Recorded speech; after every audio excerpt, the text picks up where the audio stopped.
don't see too many like me. Cause I am one of the reasons you do what you do. When you wanna be me instead of you. Cause I am still on beat, showing love to the streets. Come on, you know me, cause that's who I am.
And good evening, everybody.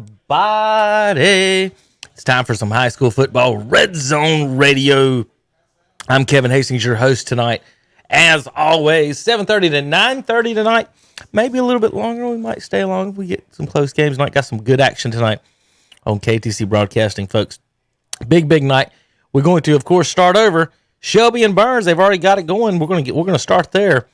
Big game tonight for us here on KTC with Tom Sinifani, Jeff Jones, and Matt Royster.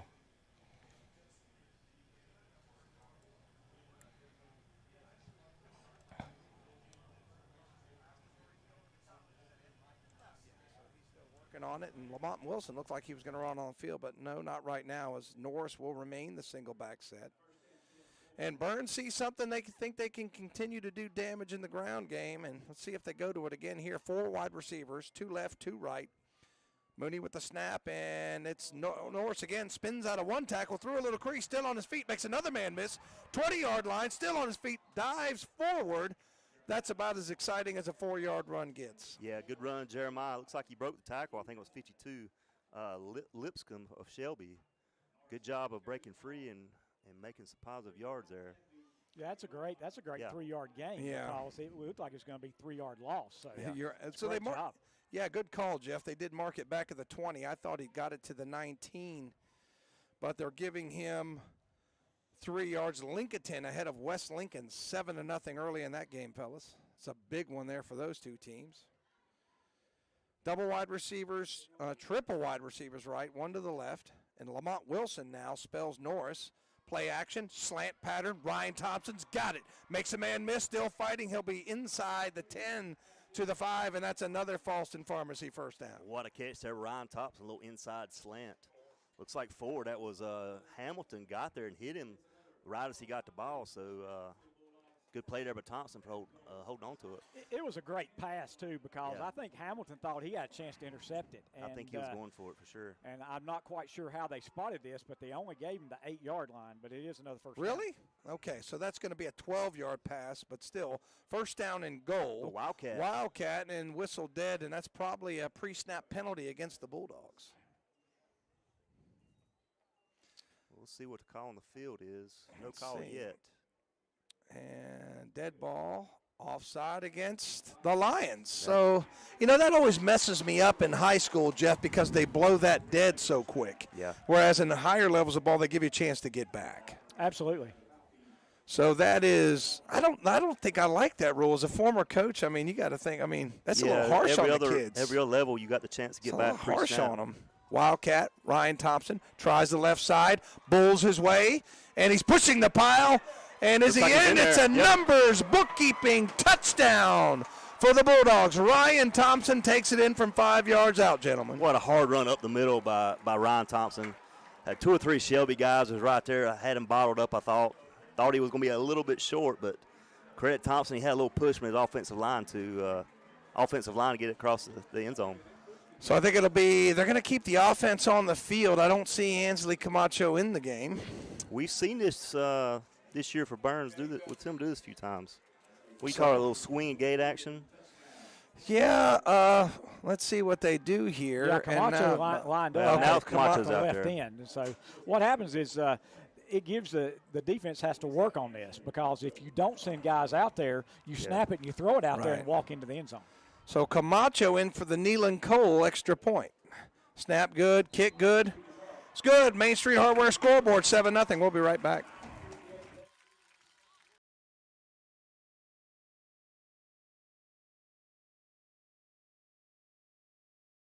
Personnel here, some guys going off, some guys coming on. I believe you're going to see a little more meat up front here on this play. I'm probably going to see more of what I expected out of Kings Mountain with run this, but Crest have defended the run very well. Yeah, the interior of the Crest defense has played well. Kings Mountain quickly back up to the line of scrimmage. A little more size up there. They're going to hand it off to the up man. He tries to get in. Let's see. And nothing doing.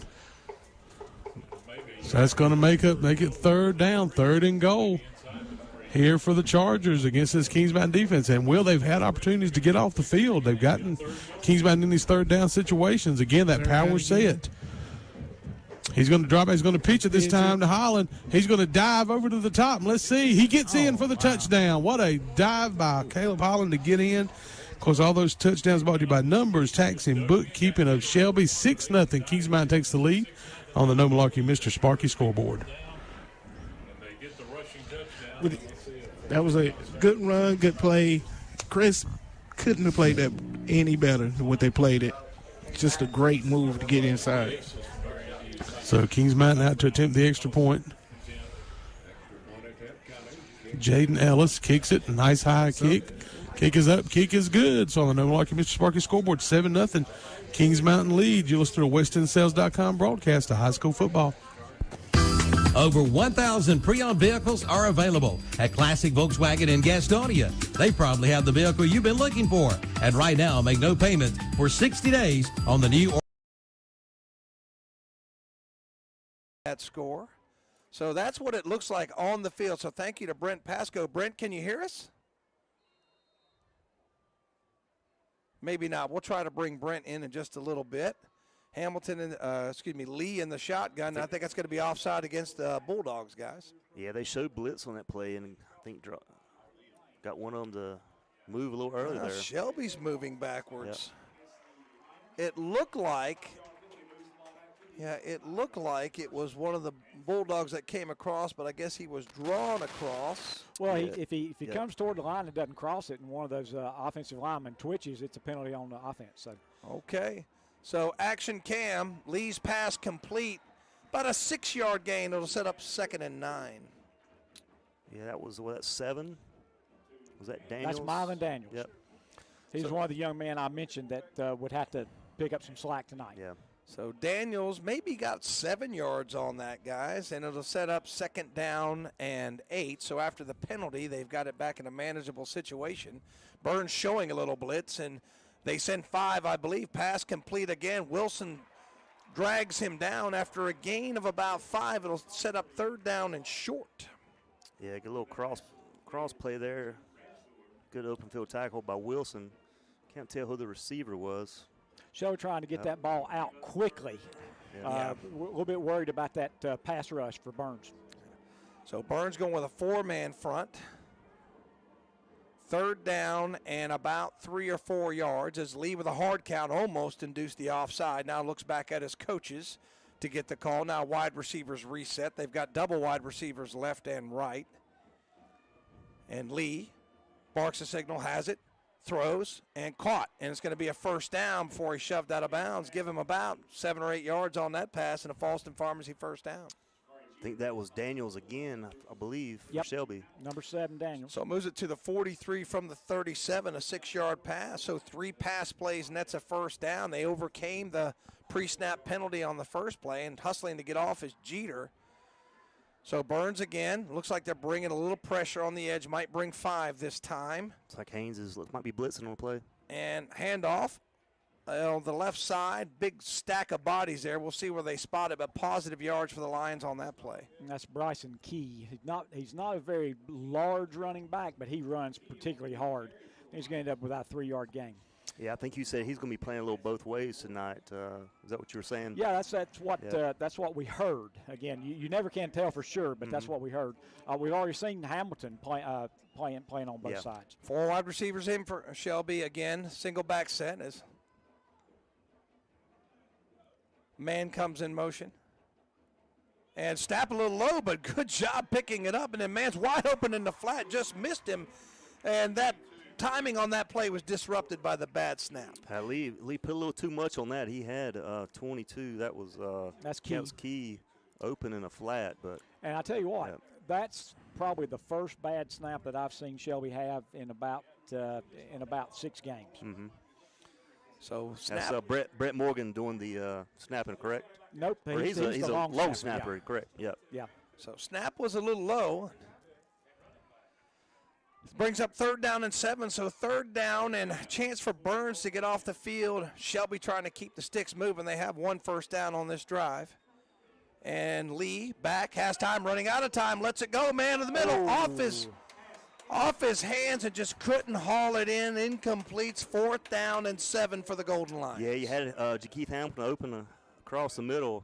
He's got some zip on that ball, don't he? Yeah, that just got between Hamilton's hands and hit him in the breastplate. Yep. I think Burns was just a little bit fortunate.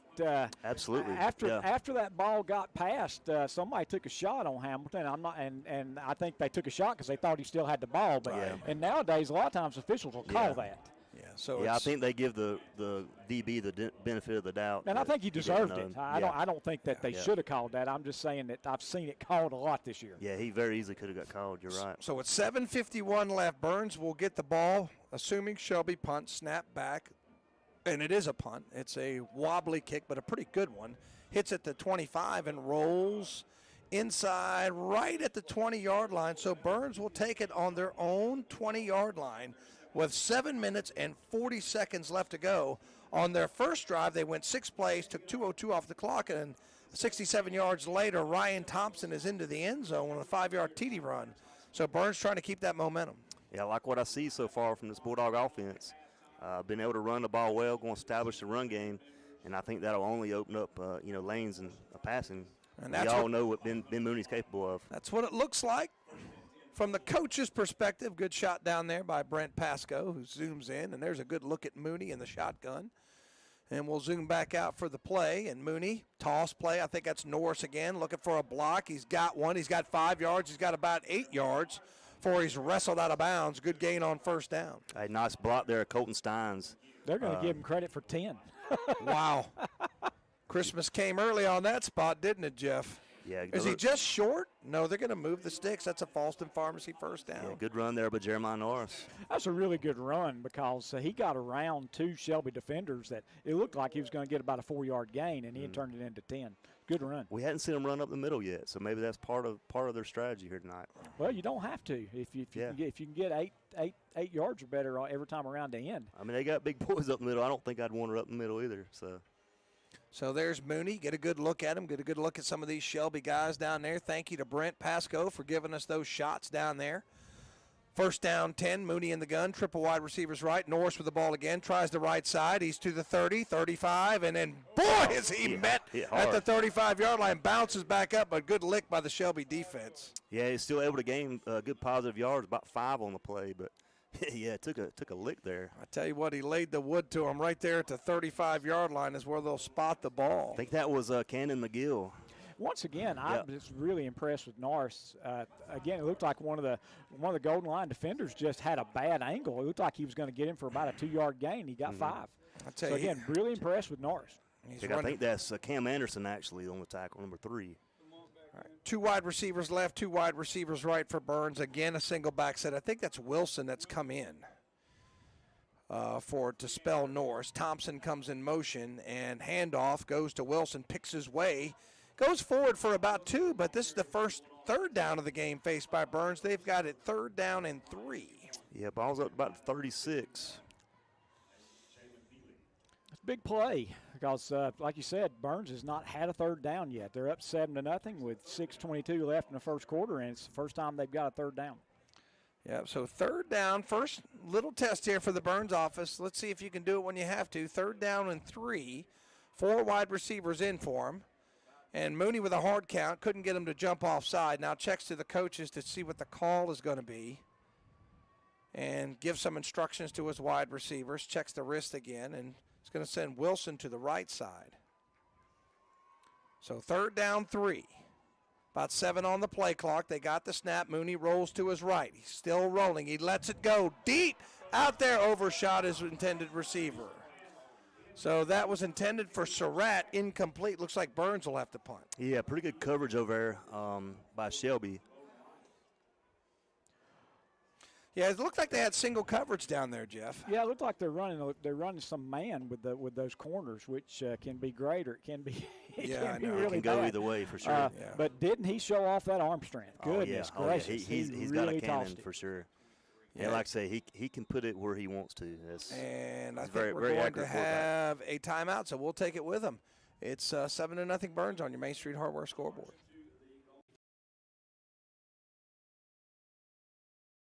Receiver to hand off to Shamir Moss. Ooh, he is taken down immediately. Yeah, I think he fought his way back to the line of scrimmage, but that's all. So it'll be 2nd and 22 coming up.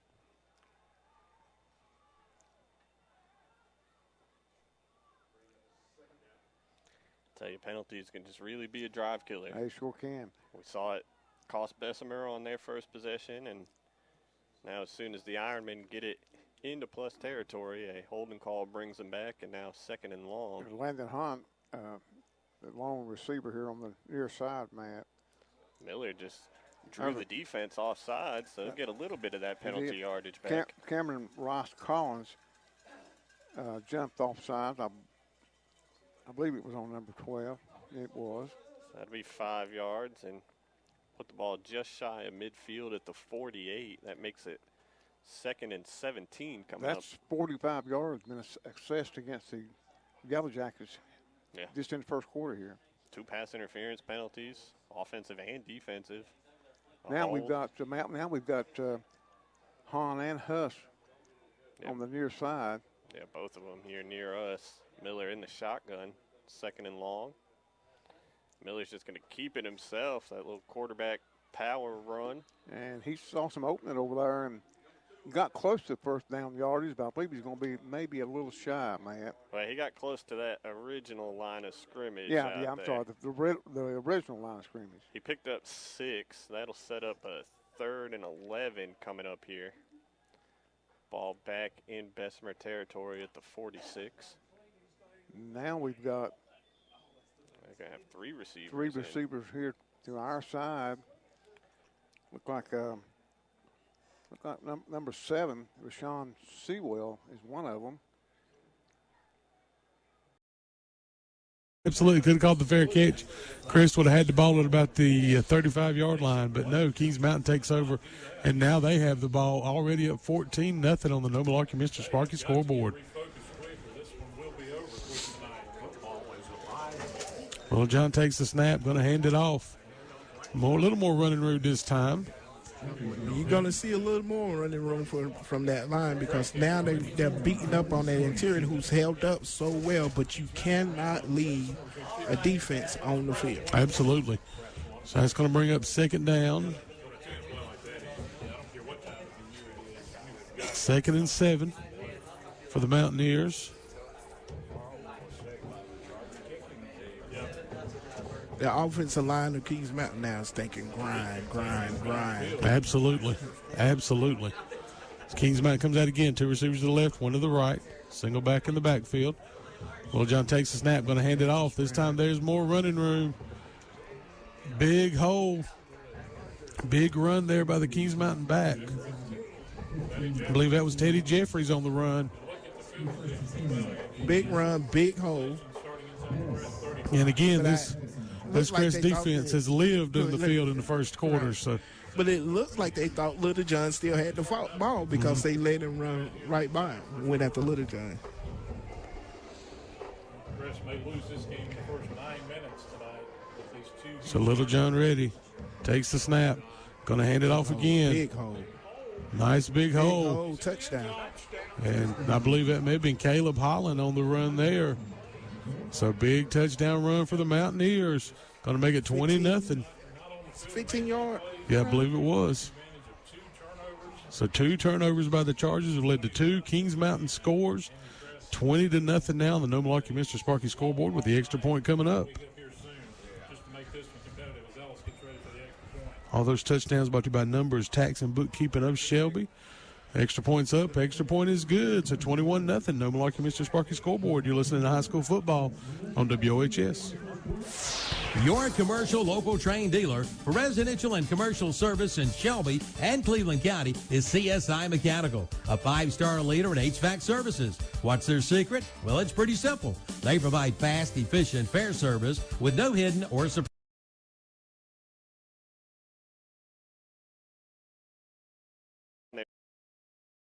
Just getting ready to say, I was just getting ready to say, we're going to see a lot of play before the final whistle because these two teams want to beat each other. They probably don't like each other. Yeah, that one came in very late.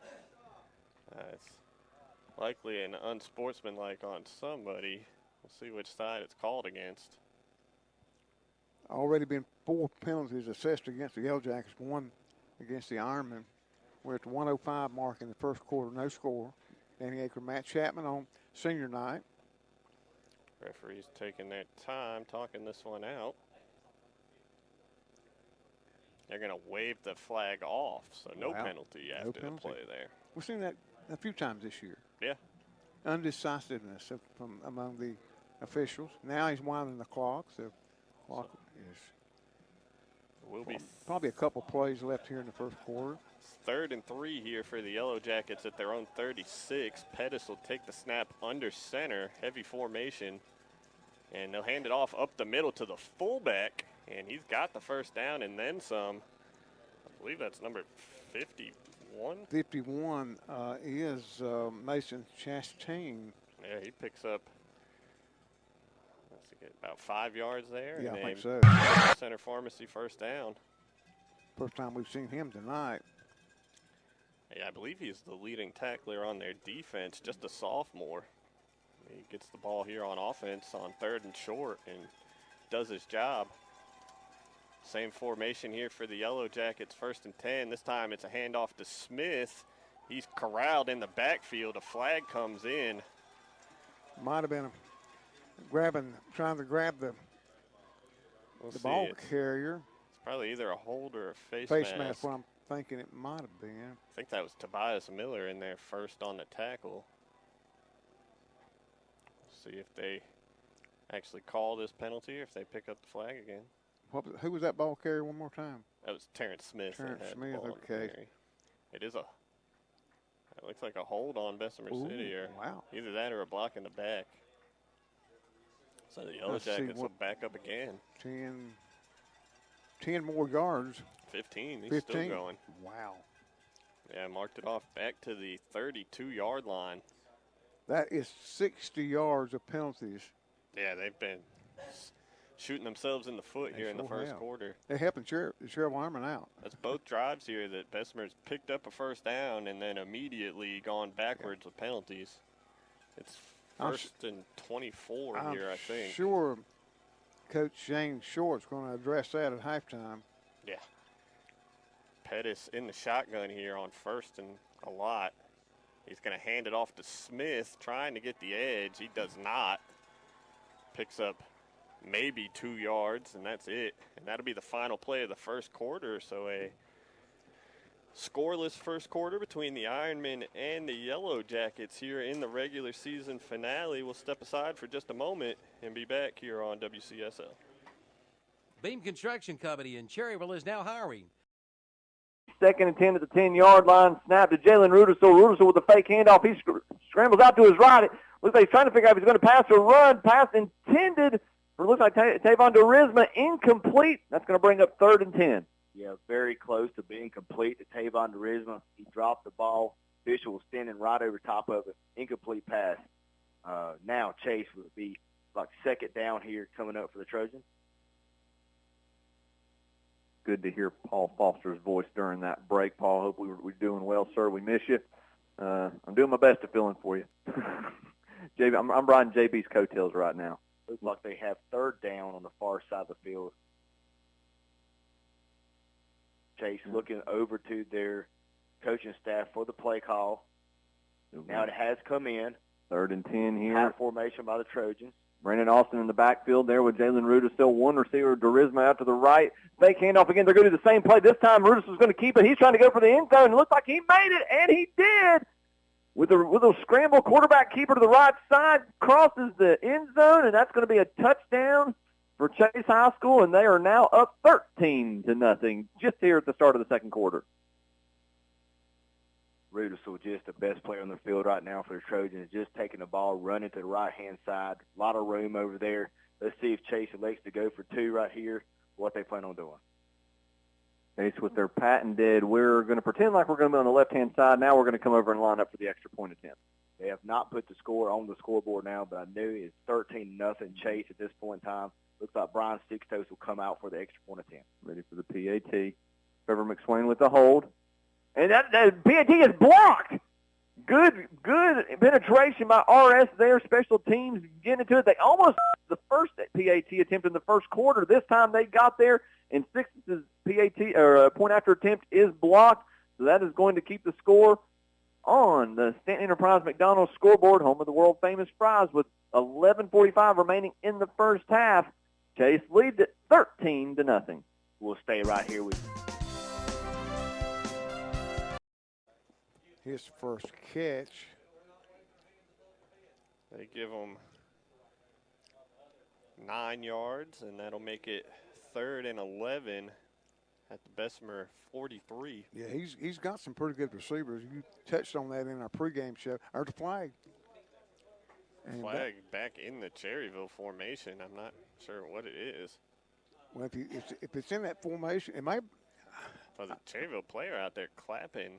I believe that's Abram Avery. It may have been on the bench, Bessemer City's bench. It could be. I did see the referees earlier motion to them to step back tone a it bit. down. Yeah. We'll see. They talk these penalties through, that's for sure. Surely they won't wave it off. Yeah, they have already picked one up tonight. We'll see what the call is. The head referee is, I think, maybe talking to the Bessemer City head coach, maybe. I can't. I think there might be a little too much jawing between the Cherryville players on the field and the Bessemer sideline. Maybe. Yeah, so the Cherryville players are coming over to their side. To their side, and while they try to figure this out, folks, this is game 10. Matt and I were doing baseball this a few weeks ago, really a few months ago, but we talked about, well, we'll be doing football pretty soon. Well, we're doing the very last game of the regular season. Yep. And folks, we've been told unofficially that regardless of the score tonight, ever who wins or loses, both these teams are going to be playing next Friday night somewhere. Yeah, it's just a matter of how the seeds fall and what town you're taking your road trip to. Again, these referees still talking.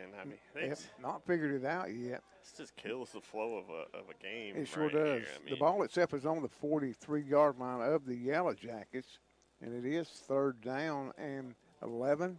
I believe it is. That's what it was going to be. We'll see if we ever get a call here.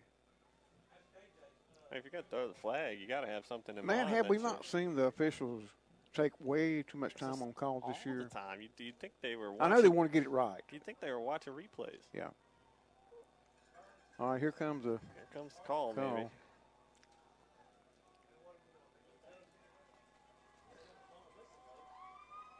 Well, it sounds like it's against the Yellow Jackets. I don't even know what that signal was. It looked like he just shrugged his shoulders. I think maybe I'm hearing from to my left over here, maybe a sideline warning. But I know we didn't just talk for 3 minutes about a sideline warning. That's not even a penalty. They're still talking. They're standing over the football talking. They are going to mark it off, so it is a. And the Yellow Jackets are coming up. They were coming up the line of scrimmage, but I think they're going to have to back up. They're still talking. What are we talking about? They don't know how many yards the penalty is? So double wide receivers left, one to the right. Single back set again is Norris. 2 Mooney's left. Toss goes that way, and a flag comes out. Pre-snap penalty, probably going against the Bulldogs. Yeah, it's going to be illegal motion. Your slot and your split in, they couldn't quite get their splits right, and they weren't moving at the snap, but you have to be set for an entire second, and so they weren't set for long enough. Yeah. Well, penalties is hurting Burns this drive. We've been able to gain some yards, but these negative plays are hurting them. That's 4 penalties on Burns for 40 yards. You know, the game started off with all the Shelby penalties, but lately it's been Burns. Burns characteristic. We've done pretty good this year and not committing too many penalties. But this drive alone, 25 yards in penalties. So Mooney in the gun again, double wide receivers left, one to the right, single back set, little pistol set this time as Norris is right behind Mooney. He'll get the handoff and try the left side. He's running the wrong way, and he's going to be thrown for a huge loss. Tried to make a special play and made a mistake as Shelby gets him way behind the sticks. Yeah, he thought he could make something on that corner, but nothing doing there. Good defense there by Shelby. Well, you know, Burns has been able to get that corner so often that I think that he made that mistake because he thought, well, I've been getting the corner anyway, but that was a big mistake. Yeah, he has been getting that all night, and I don't blame him for trying. If anybody has the ability to do that, that's Norris. But it'll be third in the cab ride when we come back. Looks like Burns is going to let this go all the way down, and we'll be back in 60 seconds. You're listening.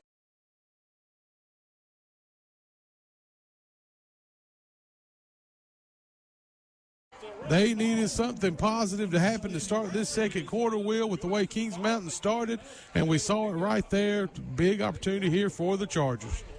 Yeah, it was high snap, rolled over. Took Crest forever to realize that the opponent didn't have the ball. I think they was worried about setting up for the block, but then got in and recovered the ball back at inside the 20. Ball on the 17, so Crest will take over first and 17 inside Kings Mountain territory. 3 receivers to the right, 1 to the left. Single back in the backfield with Husky. Husky takes the snap. He's going to give it to Aiden Carson. Carson's going to fight and pick up a few yards. Love the way Carson run the ball. He's north-south. He just sticks his nose down and go get it. I love the way he run the ball. Going to make it 2nd and 7 for the Chargers. Quickly back to the line they go.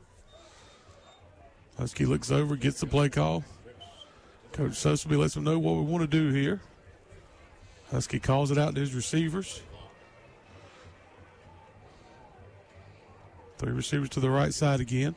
Husky's going to roll that way. Rolls to the right. Here comes some pressure from Kings Mountain. He's going to throw it into the back of the end zone, and it's a catch for the touchdown. And that's Deshaun Corey on the reception. So the Chargers finally get on the board. 21-6 now on the No Malarkey Mr. Sparky scoreboard. Chargers, Andy, showing a little bit of life. No time. So it's been mistakes. No time right there. They took him no time to take that ball down the field and score. And this is what Kings Mountain was trying to avoid. They know how explosive this offense is. So Sanchez in attempting the extra point here for Crest. See what he can do here. There's the snap. Ball is down. The kick is blocked. I believe it's blocked. So 21-6, we're going to stay. No Malarkey Mr. Sparky scoreboard. High school football, WHS. We're back after this. Nobody does ribs like Fats Cafe in Shelby. If you love ribs, you'll love Fats Cafe in Shelby. Right now, get 1 pound of ribs and a baked potato for just $9.99. Offer good only on orders to go. But come on in for their Thursday all-you-can-eat in-house ribs for just... Hahn is back on the field. Took a couple plays off. Yeah, clock running at 10:24. I'm looking to pick up a big win over the Yellow Jackets and may help their seeding somewhat next week. 3 receivers in the formation here on 3rd and 4. And Bessemer nearly jumped off sides. Apparently got back in time. Hahn and Huss to the near side. Josh Ward, the lone receiver up top. And it's just going to be a quarterback run. And he should pick up a first down. Yeah, he needed 4. He got 5. And a medical center pharmacy first down for Chase Miller. Just shy of midfield at the 48-yard line. That's the 4th medical center first down, but nothing to show for it so far. Yeah, got to avoid the penalties here. Got a couple on the last drive, like we said, and then Colin back Huss, I themselves believe, up. is to the far side. And Yep, and Landon Hahn to the near side. Both Bolin and Shamir Moss in the backfield on either side of Chase Miller in the shotgun. Chase has attempted 3 passes so far. Handoff goes to Bolin. He tries to bounce it outside. He gets it across the 50. Yeah, he'll pick up 3 or 4 yards. Let's see what they give him. Looks like they put it down at the 49. Yeah, they're so going to give him 2. give him 3, I think. 3, let's give him 3. So 2nd and 7 coming up. Clock under. Getting ready to go under 9 minutes now, Matt. Time's flying when you're not passing the ball much. Yeah, the referees aren't talking about penalties. Anyway, well, yeah. Yeah, the first half has That's been the only over thing with. slowing this game Yeah. down. 2nd and 7 for the Ironman. Hahn to the near side. Huss as well in the slot. Play action fake to Bolin. Miller looking deep over the middle for Hahn on the crossing route, but left it short. Hahn tried to go down and get it, but couldn't scoop it off the grass, and pass falls incomplete. So that will stop the clock. Bring up a 3rd and 7. That was it. See what Coach Pruitt calls here on 3rd and 7. It had Hahn on the deep crossing route there. A stronger throw probably. Heck, gets a chunk play on there. Yeah, absolutely. Hahn and Huss to the near side. Bolin, the lone running back next to Chase Miller in the shotgun. Miller rolling to his right, looking to throw. He fires for Colin Huss, complete. That's enough for a 1st down, and he takes it inside the 30 to the 28. So give him 21 yards on that pitch and catch from Chase Miller to Colin Huss. And Colin catches the ball, jukes the defender, and gains another 5 or 6 yards. Yeah, big 3rd down conversion there. Another Medical Center Pharmacy 1st down for the Ironman. 1st and 10 at the Bessemer 28. It's the furthest either team has driven the ball so far tonight. It is. We got receivers to each side of the field, Matt. Yep, Hahn and Huss. And quarterback keeper. Yep, Miller makes a man miss, reverses field. There's a penalty that comes in. Miller puts his shoulder down and I think got the 1st down. He did, and then some. Man, we're going to have to wait, though, Matt. I think it's a face mask. One of the Ironman linemen got his helmet ripped off. Well, that would be really a big, big chunk of yardage if that is true. So he picked up the 1st down. Yeah, I believe it was Caleb Hovis got his helmet ripped off, and he immediately came to the sideline. And they shouldn't take as much time. Still, they. Yeah, I mean, what is the conference for? Well, you threw the flag for a reason. What's the call? Yeah. Surely they won't wave that off. I was watching.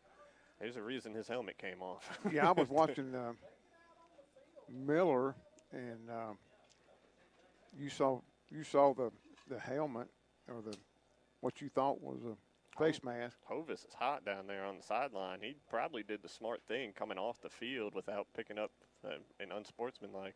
They are going to wave it off. Wow. That's the 2nd time we've had a flag thrown, and just for them to talk about it and realize they shouldn't have thrown the flag. The yardage was. Yeah, it was a 13-yard run for they're going to have Chase to Miller. move the change. Yeah, it's actually a 14-yard run. And a Medical Center Pharmacy 1st down for the Ironman. Chase came to the right side, wound up. Yeah, bounced it all the way back across. Back, yeah. Chase with 7 carries so far with 43 yards on the ground. We got 7:53 folks left in the 2nd quarter. No score. Ironman in the red zone here for the 1st time tonight. Handoff to Shamir Moss on 1st down. He drags the tackler inside the 10. Yes, he does, and he'll pick up 3 or 4 yards. Let's see what they get him. That's his 2nd carry of the night, the big guy. He's a junior. It's like they're going to give him 5 yards down to the 9. I mean, he was caught at the line of scrimmage. Yeah, he carried that guy 5 yards. How'd you like to?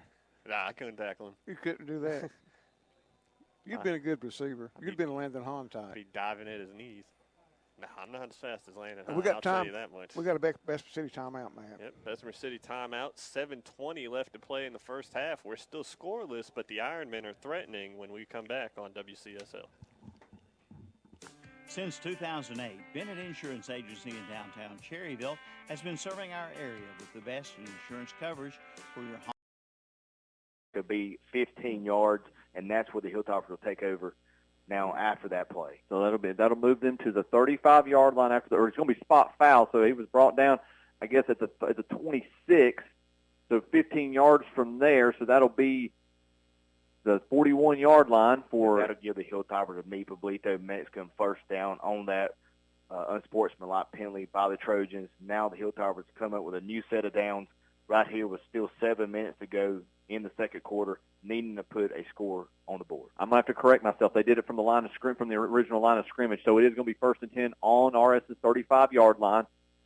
Official starts the clock. Clock running now. Vogel under center again. The Alabama eye, 3 backs behind him. Pitches to the far running back, and maybe gets back to the original line of scrimmage. Yes, forward progress. They're going to get him down at the 35. There's going to be no gain on that. Yeah, number 16, Cameron Mills, again on the stop for the Trojans. Just having a heck of a game for them. RS trying to find some way of being able to consistently move the ball with this running attack. They've got plenty of weapons to try to use some misdirection, but Chase right now is the athletes on this team are just not letting RS get to cut the corners or find any chances of getting. Miller in the shotgun, Bolin next to him, and the referees blow the whistle for some reason. Actually going to make Landon Hahn come off the field. So Josh Ward will run in to replace him. I don't know what that was about. Yeah, not sure what Hahn did wrong there. Bessemer City didn't want him in the game. That's what it was. I don't blame him. So, all right, here we go. We're ready to go now, folks. 2nd and 5. It's a quarterback keeper. Miller hit immediately as soon as he took the snap. And he's going to lose about 3 yards. I believe Josiah Coleman got him in the backfield. Yeah, like a missed blocking assignment right there. Coleman untouched into the backfield to make the play. And that makes it 3rd and 8 now. Ball on the 12-yard line.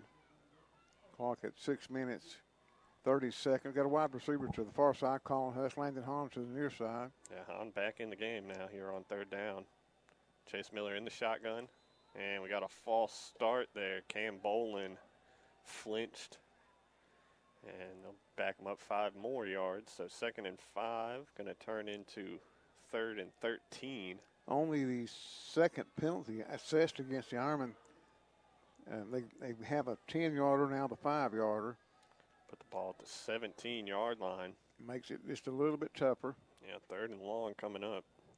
Yeah, we're almost 3rd and 13, and they're wanting the clock. Now they're winding it. Well, they've hurt his arm winding that clock out there. Need to calm down. You have to take another 2-minute break. He just said, watch me. Oh, we're watching you, friend. All righty. 3rd and 13. Hahn to the near side. Huss, the lone receiver up top. Miller in the shotgun. Play action fake, looking to throw to the back corner. Landon Hahn can't make the play on it. Would have been an incredible catch in the back of the end zone if he could have pulled it down. Falls incomplete, and that'll bring up 4th and 13. And it looks like Henry Gill is going to come on to attempt the field goal. We've seen him kick them. We'll see how far this one's going to be. Looks like he didn't get a chance last week, did he? He did not. He definitely did not. Landon Hahn will hold for him. Looks like it'll be a 35-yard attempt. Yeah, Gill. For Gill. Gill has another year for the Army. He's 6 foot. They move it up a yard. 34-yard attempt. Gill, a lefty kicker. Snap is good. The hold is good. The kick is up. And it is right down the middle. Right down the middle. Yes, sure sir. was. WhatsUpShopper.com field goal at 34-yarder for Henry Gill is good. And that opens the scoring tonight. The Ironmen take a 3-0 for the numbers bookkeeping touchdown. Norris from 1 yard out, and it's 13-0 Burns on your Main Street Hardware scoreboard. Yeah, textbook run up the middle. It's time Jeremiah to get ready Norris, for fall and winter Burns driving. Up 13-0 now. Good blocking up front by this Bulldog offensive line. So that was a 10-play drive that started back on the 47-yard line. Started with 10:18, so they took 3 minutes and 23 seconds to go that 47 yards and take this 2-touchdown advantage. And Ansley Camacho in for the Neelan Cole extra point. So we'll go back to the action cam. Left-footed Camacho. Did he? I don't know if he got it. Hit the crossbar. He did not. Hit the crossbar. Kick no good. 13-0. We'll be back. Tops Pizza and Pasta in Boston is happy to help sponsor the broadcast of Burns High football. For over 22 years, Tops Pizza and Pasta has been serving this area with the best pizza around. Come one.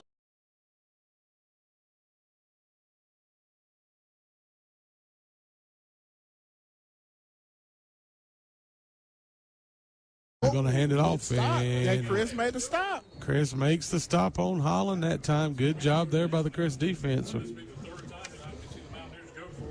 Yeah, it's Caleb Holland on the carry.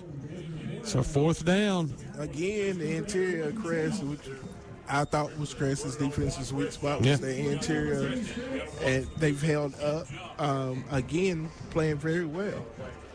So it's going to make it 4th and 2 again. If you're Crest, be aware, because you got to watch that Kings Mountain move it. They're going to run to the line, move guys around, and they're going to pitch it. Crest tries to pursue, and they're able to turn it upfield, and they're going to take it in for a touchdown. The Mountaineers get on the board. Let's see what's going on.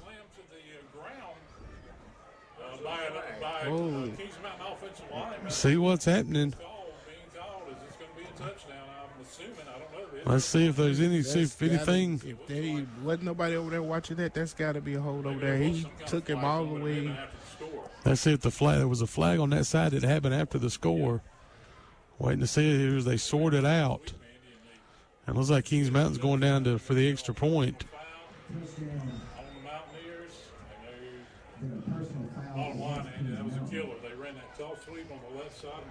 Personal foul called on the Mountaineers. So after the play, so the touchdown will stand. Touchdown will stand. So 27-6 now, no Malarkey Mr. Sparky scoreboard. As Kings Mountain will come in to attempt the extra point. Huge play there by Kings Mountain. And I tell you, great field position, turnovers. I mean, you cannot give great football teams those opportunities, and the Chargers have done that tonight with the Mountaineers. And the play was set up, bring it outside, one missed tackle, and he scores a touchdown. Extra point attempt, it is up, and it is good. 28-6, 5:51 to go in the second quarter. No Malarkey Mr. Sparky scoreboard. You're listening to high school football, WHS. It's a celebration at Flooring America in Kings Mountain. They are celebrating their 30th anniversary, and you don't want to miss it. Mark Friday. Would love to get some points on the board here to finish off this first half. Great confidence builder going into the second half and making this game an exciting one indeed. Vogel under center, motion, snap to the motion man, trying to find some room to run. That's number 11, Marcus McKinney. McKinney run it back to the sideline for a gain. Almost gets the Pablito Mexican first down. He's going to be taken down right at the 43-yard line, so he'll be about a yard short of the first down marker. That's going to be 2nd and 1. It looks like the chain crew wanted to move the chains on that far side of the field. Let's see what the call is going to be. The official call has not been made. Looks like it will be a Pablito Mexican first down for the Hilltoppers. They will move the chains here. That is I'm not an official, JB. That was quite the generous call, because that ball, where it's marked, it does not look like it was the first down marker. A little bit confusion on the officials there. Hilltoppers first down and 10. Vogel under center, handoff up the middle, just hammered, trying to find some room up the middle. Chase brings him down for a gain of about 1, brought down at the 44-yard line. Brought down by a host of Trojans on the play. Now the Hilltoppers have a problem on their hands. It's 2 minutes, 35 seconds left to go before the half. They are moving not fast enough to try to score a touchdown here. They're going to have to hit something down the field or have some big play happen if they plan on putting points on the scoreboard before halftime. They desperately need to do so to give them some momentum to go into the second half. This is the kind of drive they wanted early in the first quarter after that initial score to kind of slow things down. Not what you want coming almost inside of 2 minutes. Vogel with the snap, handoff, fake handoff up the middle is a pitch to Dajay Palmer. Palmer breaks the corner. He's got room to raise at the 40. The 30 cuts back inside to the 25, the 20. He runs into his own man. If he hadn't had his own man in the way, he might have made it to the end zone. He's bumped out of bounds by Chase right at the 20 line. JB, the Nostradamus, called it again right before that. And indeed, that's going to be a Meat Pablito Mexican first down. Yeah, they needed a big play there. They were able to pitch it out to the left-hand side of the field. There was a little bit of running room there. Dajay Palmer with a great play. Made some guys miss there. Now the Hilltoppers setting up with just under 2 minutes to go right here before the half. You were saying something about a big play needed for that drive right before that snap. It looks like there's a Oh, no. Oh, goodness. And I didn't look. Oh, gracious. That is a backbreaker. There was no penalty down on the field. It looked like the officials got together, decided to call something RS Central. It must have been a hold on the play, and that is a huge break for the Trojan defense and a backbreaker for the Hilltopper offense. We weren't announcing it. We never saw a flag. We never saw a Baltic Fuller's penalty flag on that anywhere. But, indeed, it was called, and that is just a tremendous heartbreaker for RS Central right there. So it's going to bring them back. That's going to be 2nd and 13. The ball spotted at their own 40 after a huge gain. That's got to be a confidence. That's going to shatter your confidence. But Vogel again, and there is a Baltic Force penalty flag. That one's going to be on the Chase defense. As RS Central, if they've done one, it's probably the thing they've done most successfully in this first half. They've gotten to this aggressive defense, forcing them to jump. Yeah, a lot of jumping by the Chase defensive line there, just keying on what the Hilltoppers want to do. They know the Hilltoppers are not going to pass. They're keying on that run. They're just teeing off right now on the RS Central rush attack. They got caught with a big play a little bit ago. Luckily for them, they were able to get out of that with a Boston Forest penalty flag. Let's see if they can keep the Hilltoppers out of the end zone before halftime. The 2nd and 8, right at the 45-yard line, the RS Central 45-yard line. Vogel under center. Fakes the run and then fakes the pitch. And it ball's loose. Vogel loses it. Chase strips it from him, and we're going to see, yes, and that is recovered by Chase. I couldn't tell if they were going to say it was stopped by forward progress, but no, they're saying the ball came loose and recovered by Chase, and it goes from bad to worse for RS Central. Yeah, you cannot commit penalties. You cannot commit turnovers. The Hilltoppers have done both in this first half, and it's cost them each time they've done it. Now Chase comes back out with 1 minute and 50 seconds left to go in this second quarter. Let's see if they can put some more points and push up that lead right here before halftime. You go talk about the spread of emotions going from the thrill of victory after that run by Dajay Palmer to the agony of defeat with that turnover by RS. Did he drop it? Now Chase. Well, no, he did. He went down to a knee and he handed it to the official. Oh, okay, so I thought he might have dropped it as well, but until he handed it to the official, and that's going to be a 7 or 8 yard gain. I think it's going to be an 8 yard gain. I'm going to give him. Shelby's driving here. Going to give him 8 yards. 2nd down and 2, and Shelby's got it inside the 30, near the 25-yard line. They're calling it the 26. 3.5 minutes to go, first quarter. 13-0 Birds, but Shelby threatening. Lee in the gun. Resets his tail back, and it's going to be, a play action read option. And fighting his way is Lee, and he picks his way all the way to the 15-yard line. I think it's going to be another Falston Pharmacy first down. Yeah, I think that really shocked everybody. That Lee, Lee is not known for his running ability, but he did a great job running that time. He read that option, and he saw an opening, and he took it. I was going to ask, has he ran much this year? Well, overall he's got negative yardage because of the sacks, but he has gotten several first downs, and in fact I think he's scored a touchdown or two with his feet. So it's first down and 10 from the 15-yard line. Now Shelby inside the red zone, and they'll try a straight-ahead run, bouncing it outside, finding a little room, and into the end zone, I believe, or did they knock him out? No, they got him out at the 1. Yeah, he dove and got, I think, right at the 1 or 2 yard line. That is key again, and that is another first down, and it's by far the best drive the Golden Lions have had. And they're going to quickly get over the ball and try to not give Burns a chance to get set up. Yeah, I'm going to give him a credit for 14 yards and another Falston Pharmacy first down. And in the gun, and straight ahead run. Did he get in? Looks like he stopped that play.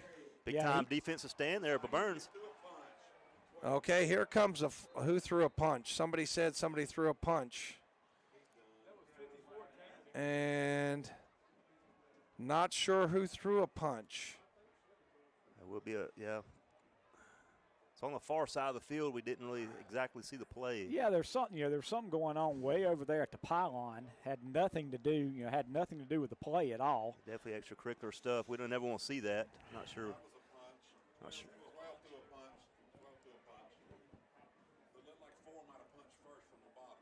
So they're sorting it out. And let's see if it's offsetting, as we had a meeting of the minds with the officials. Dead ball, personal foul against Burns. And they want to talk to Coach Devine, and we're probably going to have an ejection. That's not good for Burns. So let's see if we can get this on the sideline cam as we got there. Coach Devine discussing this with the officials. And I'm not sure they called a personal foul. I'm not sure if they called an ejection as well. Well, they called a dead ball, so it's still going to be second down. They're going to gain about a half yard. So yeah, you don't like to see a personal foul, but a half-yard personal foul, which doesn't, you're still second down. I'm not sure. Didn't see anybody come off. I didn't see the thumb. Usually when they come talk to the coach, that means there's an ejection. I think he came to talk to Coach Devine because Coach Devine wanted to know exactly what was going on. He wanted to know why. So there has been an ejection. Well, that's not what you want to see for Burns. And for who is that coming off? 12? It's Allen. So that penalty's on Allen, and that'll be an ejection. That's unfortunate. So it'll be still second down because it's a dead ball. But it's second down, and it's still going to be officially one because you can't have a half yard. You can't have a half a yard officially. And I'm going to put that down as a 1 yard penalty because there has to be something. That's exactly what I put it down as, Jeff. And Lee's in the gun again, and they'll try the run again, and stuffed again. I don't think he got in. I think he lost yardage there. Yeah, it's going to be back to the 3. Yeah, good goal line stand there. Bring up third down. I think who was that? Was that 20? That was Marsh McGowan on the tackle. Backed him up 3 or 4 yards. No, backed him up a couple. Yeah, backed him up to the 2. And it'll be third down and goal. Let's see if Shelby tries a little play action or a little read option here, Jeff. As they've tried to run it up the middle, haven't got anything. Here comes Kavion Hopper. No, they're going to keep him out. I know he's been ill and has missed a couple of practices. He's trying to recover from the flu. Third down, goal. Lee is going to keep it himself. He's going to try the right side, lowers the head. I don't know if he got in. He did. He got it. Touchdown. And that's a numbers bookkeeping touchdown, and that makes it 13-6. So just like that, Shelby's back in the game. Yeah, lowered his shoulder and, just got it across there for Shelby. That almost looked like it was a little short from up here, but he just did get across. That was an 11-play, 5-minute drive that went 58 yards. So impressive drive, and there's your time of possession. Yeah, 5 minutes, officially 5 minutes and 10 seconds because you have to count the kickoff. But it was a really nice drive by the Golden Lions. And that started at what, the 40? I didn't write down where it started. It started at the 42, Shelby's own 42. So snap, down, kick up, and boy, that's boomed. And Neal Cole extra points good. Sure. Yep, so we'll be back. When it comes to taxes, you need to see the tax professional. That's Noah Kay at Numbers Bookkeeping and Income Tax Service in Shelby. And you've got a little letter from the IRS. Come see Numbers. Get the advantage. Back. Gonna shovel They'll help pass. you take advantage of the credits and that's to Aiden Carson. The ball's out. It's out of bounds. Get out. It's out of bounds. Tell you what, the Chargers very fortunate there. Very fortunate. Ball got out. So going to bring up fourth down. Crest will keep the offense on the field. So about 4th and 3 here for the Chargers. Crest very fortunate that ball rolled out of bounds. The ball just squirting across the ground. Two Kingsbound defenders trying to pick up the ball. So, sometimes that oblong ball can be the hardest thing in the world to pick up. Going to take the snap. Husky going to keep it. And he's not going to get the first down. A great stop by the interior, the Kings Mountain defense gets that Crest offense. And the Mountaineers will take over on down. 2:42 to go. So they ran the quarterback keeper in the middle, right at the strength of Kings Mountain's defense on that play. Not taking it to the outside, ran right at him. Maybe they should have maybe got in the air on that fourth down, just them bringing pressure. Of course, I think had picked up the first down, but the ball squirted out and rolled back where they recovered it from was behind the mark. So Little John brings his offense back up there. Kings Mountain a chance to get on the board here going into halftime. They're going to hand the football off. And a nice run there for Kings Mountain. Right down the gut, right through the interior of Crest's defense. Them young men have got to be tired. They've been on the field all night. So 2nd and short now for the Mountaineers. I believe that was Teddy Jeffries on the carry. So 2nd and short. 2:15 to go. Little John takes the snap, going to hand it off again. And going to be close. First. Looks like they're going to have that first now. Let's see. Waiting on the. Like the ball is the discussion's being held. Let's see. And they're going to spot it. And the head official comes in and says first down. So it says CSI Mechanical first down for the Mountaineers. So the clock runs. 2 minutes left here in the first half. That big offensive line for Kings Mountain is going to eat now. Let's go. So Little John takes a snap, drops back to pass. Going to go deep downfield. Is he caught it? Let's see. Is that reception? And the ball is caught. That was caught. Oh. And again, we talked Little John, 70% completion percentage coming into this game. Great job there getting it down the field. Little John's job is to throw the ball. He's got a great arm. Absolutely. He leans on that arm. When he has to get the ball there, he gets it there. That was tight coverage. I don't know how he came up with that ball. So the ball down to the 20-yard line, 1st and 10. They're going to hand the football off. And the tail, I believe that was Jeffries once again on the carry. Teddy Jeffries. Such an important part of this Kings Mountain offense. Let's see how many he picked up there. It was a couple of, maybe 3, 2. About 2, yeah, about 2. Clock continues to run. So this is it's on my blind side over here now.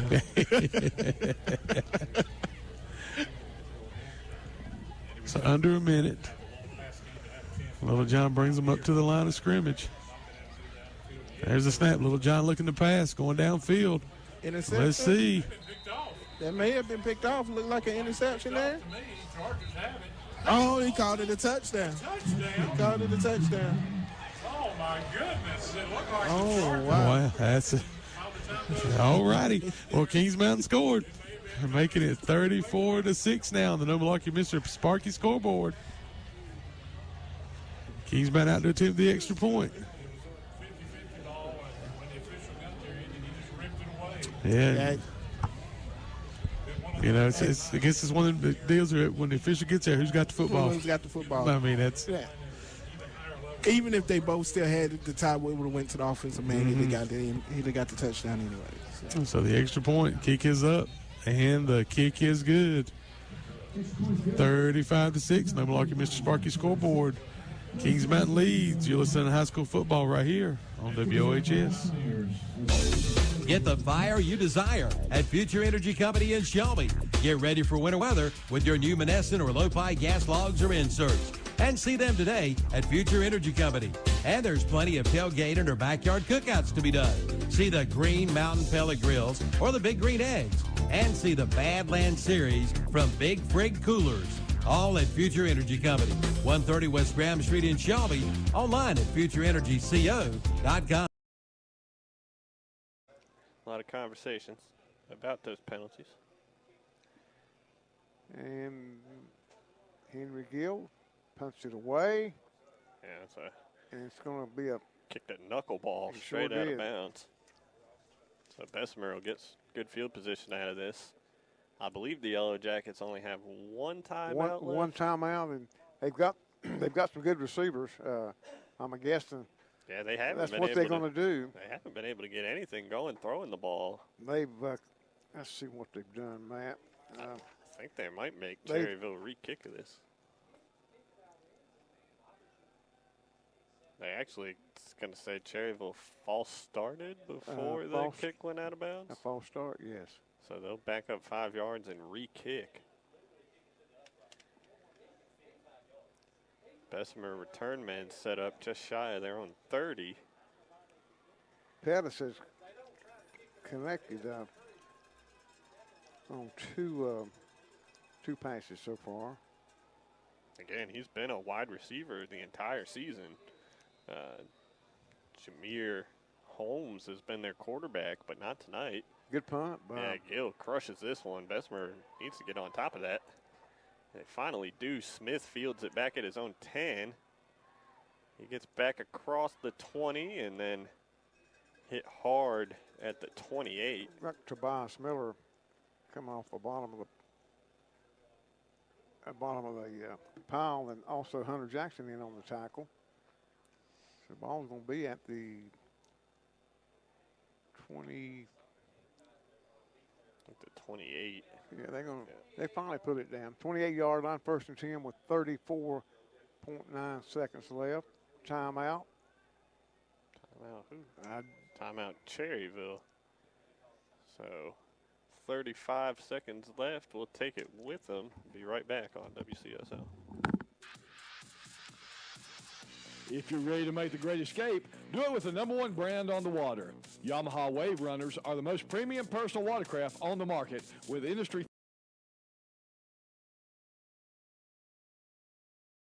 Kahari Haynes in there running a little slot. Well, he's going to have to play a little bit since they're short-handed there, but Haynes in at the slot wide receiver. Mooney flush to the left, still rolling, running out of time, breaks a tackle, runs 30-25, and he's tackled. They might use another timeout there, and there's Coach Devine calling it, so we'll take him with him back in 60 seconds. The new car inventory is growing by leaps and bounds at your locally hometown automotive dealer. That's Carter Chevrolet in Shelby. Drop by their lot or go online at carterchevyofshelby.com and check them out. There's one there for you. It's car shopping made easy. And check out their pre-owned inventory as well. And it's truck season. Get a $1,000 accessory allowance. Come in for all the details at Carter Chevrolet, 200 West Dixon Boulevard in Shelby. New faces, new attitudes at the all-new Carter Chevrolet of Shelby.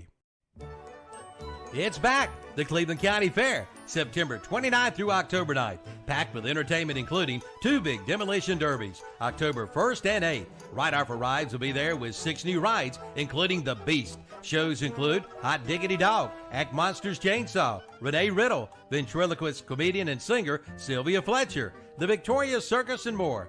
Go online and get your advanced all-day armbands for just $20. The 2022 Cleveland County Fair, September 29th through October 9th. For more information, go online at clevelandcountyfair.com. All right, we're back. Important second down play here, not because they need the first down on this particular play, but they're short on time and out of timeouts. 24 seconds left to go. So Mooney's run of 6 sets up 2nd and 4. Mooney in the gun, lets it go over the middle. Man's out there. It's Nick Vinson. Wow. And Nick Vinson has a numbers bookkeeping touchdown. Nick Vinson. Hadn't seen him much play wide receiver, but, man, that come up big right there. I don't think nobody saw that coming. No, and he was wide open right down the seam. I don't think they even guarded him there, Tom. I tell you what, he just got lost, and I tell you what, old Nick's going to see that one for a long time. I love to see those defensive boys come in and make catches on offense like that. That's special. So that caps off a 9-play, 80-yard drive. So impressive. Yeah, I don't think we have Nick Vinson catching a pass on film for Shelby to see. So yeah, unsportsmanlike conduct against Burns, and they need to kind of calm this down. I think they called it when he spiked the ball there, maybe. Yeah, see, but I don't like that call, but yeah, but you got to be aware of that. You got to be aware of that. And I think Burns will go for 2. Yeah, so it's a dead ball. It does not negate the touchdown, but Burns will try to convert from 2. Can Shelby not take that on the 2-point conversion, Jeff? They can, and I think I would have taken it on 2-point conversion to make the 2-point conversion more difficult. Yeah. That's what I would have done, but I don't understand the tactics. Well, Shelby's here. calling timeout, so I don't know if they can still do that or not. All right, so I they're don't going know if they can change their decision, though. Okay, we'll be back 60 seconds. When it comes to taxes, you need to see the tax professional. That's Noah Kay at Numbers Bookkeeping.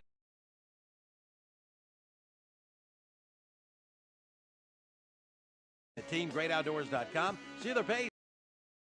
For being late for going to a prayer meeting, so that sounds like Mr. Vogel is exactly that same kind of young man. So if you can run down those scores for us right quick, Chip, and see what the other scores are in the region. Definitely. So as we look at some of our local scores here, we've got Bessemer City 6, Cherryville 3 right now. Highland Tech's having a hard time with East Gaston like we thought. East Gaston 42, Highland Tech 0 right now. Running down, looking at over to Lincoln County, East Lincoln 14, North Lincoln 7, West Lincoln 12, Lincolnton 7.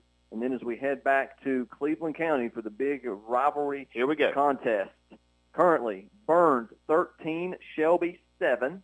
Great contest going on there. And again, it's always going to be a good game. My prediction is panning out right now, but there's a lot to go in that game. Yeah, I'm not saying I'm right. I'm saying it looks good at this time. And then the other game that we're looking at, Kings Mountain doing everything they can to stay undefeated, up 28-6 on Crest right now. So that's an update of your halftime scores. And we're going to take one more quick break here as we get ready to start the second half. Come back and join us. You are listening to Rutherford County High School football on Downtown.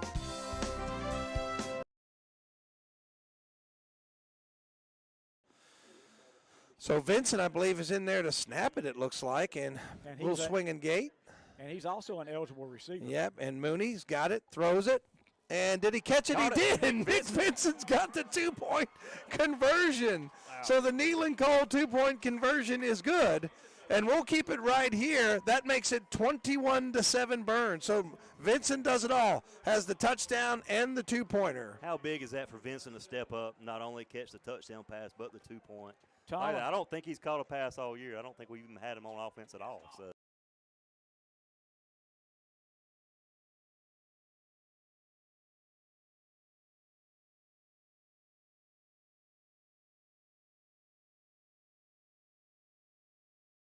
Oh man, yeah, absolutely. And you ate every bit. You won't be able to eat any going home. You won't. You're just gonna have to pick up something over. Some donuts over here. Yeah, I might get me a second one at halftime. Well, we're waiting on play to start with 6 seconds left. The call was a false start. And they called it immediately, so I have no idea what we're waiting on here. Ball at the Ironman 49-yard line. Ironman with a 10-6 lead with 8.3 seconds left in the second quarter here on senior night. They put more time on the clock. That's what they did. Kings Mountain 35, Crest 6, South Point 55-0 over North Gaston, and High Brighton 21-7 over South Caldwell. Comes from the KTC Broadcasting Studio. Thanks to Kevin Hastings. Referees pausing the action over 0.2 of a second. It was at 6. We got it to 8.3, and then they clarified 8.1. So see how much of it's going to be tough to get more than one. They may get 2 plays in here, but ball right around midfield. Holmes drops back under a little pressure, steps up and throws complete. No, the referee's going to say dropped it. So incomplete.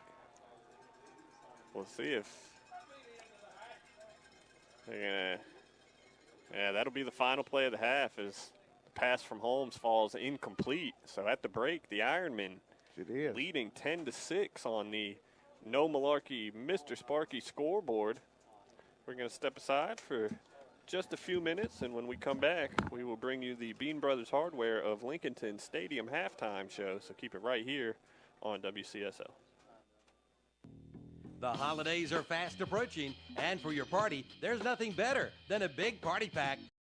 Barbecue and Rutherford County families for over the past 8 years.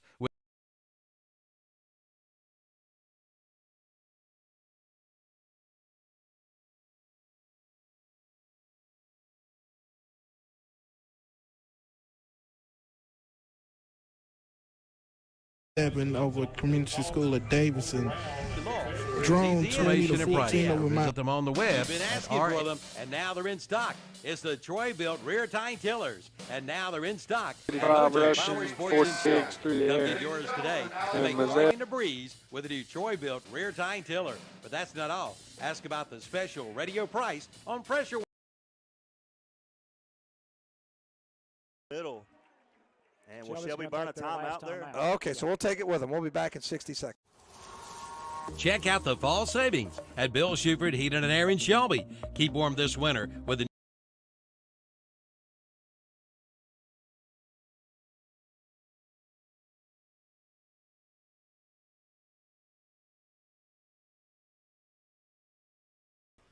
All right, folks, we're going to, sorry about that, we're going to give it right back to you, to some action. Everybody else is in halftime, but this Burns game. So as soon as this is over, we're going to come to our halftime show. We'll have highlights from around the area, scores, and more with Dennis and myself. As soon as Tom gets done with their commercial, we try not to play as many commercials during the red zone as we can.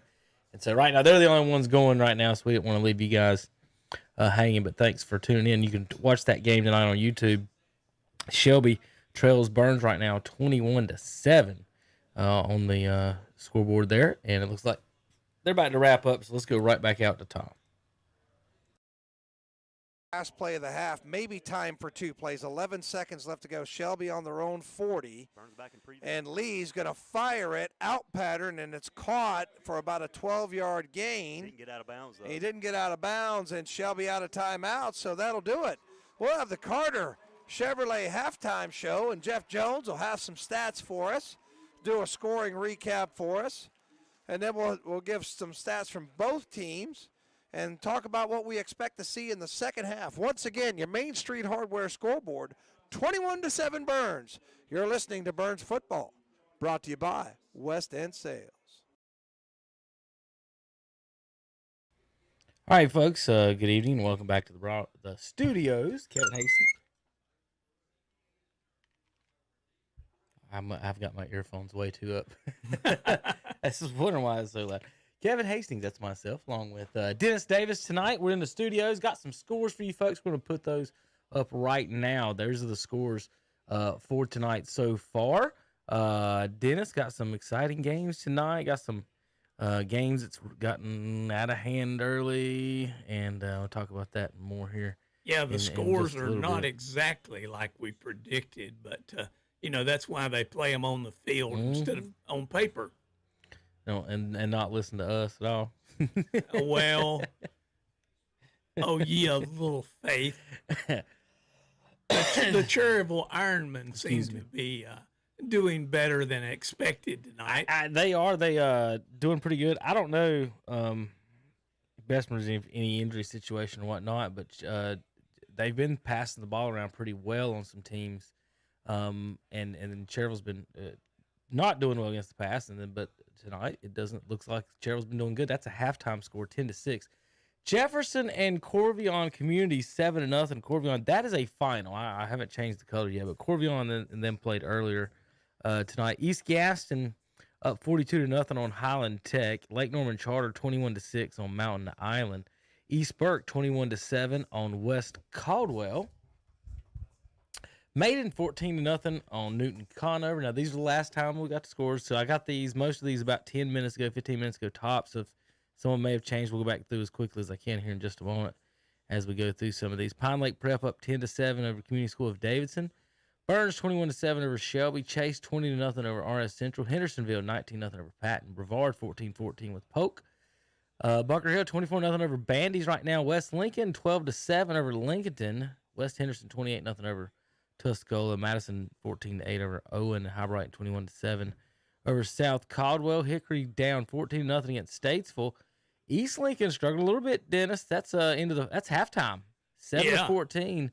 But North Lincoln's one of those teams that bleeds the clock. Yeah. So I guarantee you that's their strategy tonight. So that right there, looking at that, you can't score if you don't have the ball. It may end up being 42-7 at the end of the night, but we'll see what happens. Yeah. If they can hold on to. Coach Basil said they pretty much got to play mistake-free football. So so far. Maybe they have. Speaking of mistake-free football, Dennis, 55-0 at halftime. South win over North Gaston. No scores. I've got nothing right now for Ashbrook and Husk, Kramer and Farsview. And on pace for 70-12 is Kings Mountain over Crest right now, 35-6. 35-6, Dennis.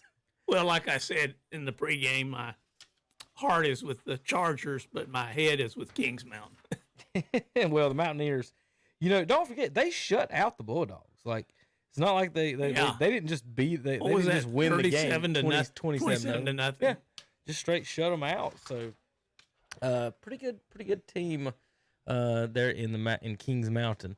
Across the board, any other news and notes, Dennis, you see before I try to find us some highlights you want to look at? Well, there's a couple of those scores that intrigued me a little bit.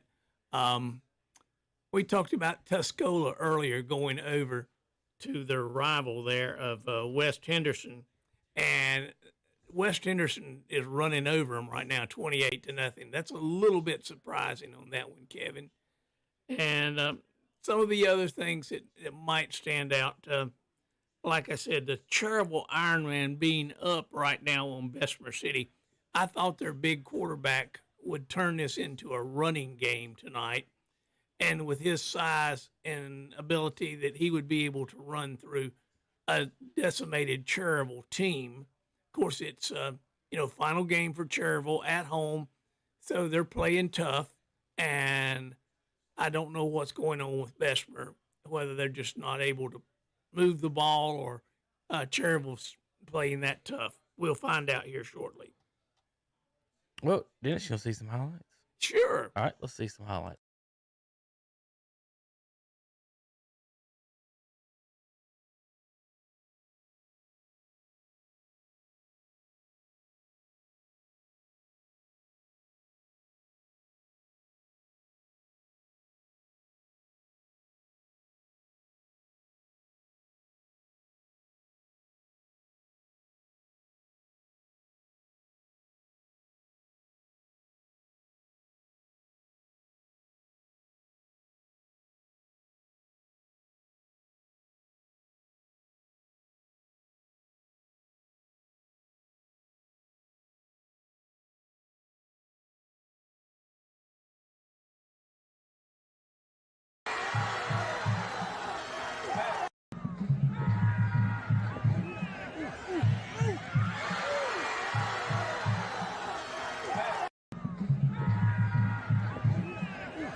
Check. There we go, folks. I know you folks can listen to that over and over. I saw that wasn't hitting there online, so I figured I'd fix that for y'all. How about that? We'll fix it.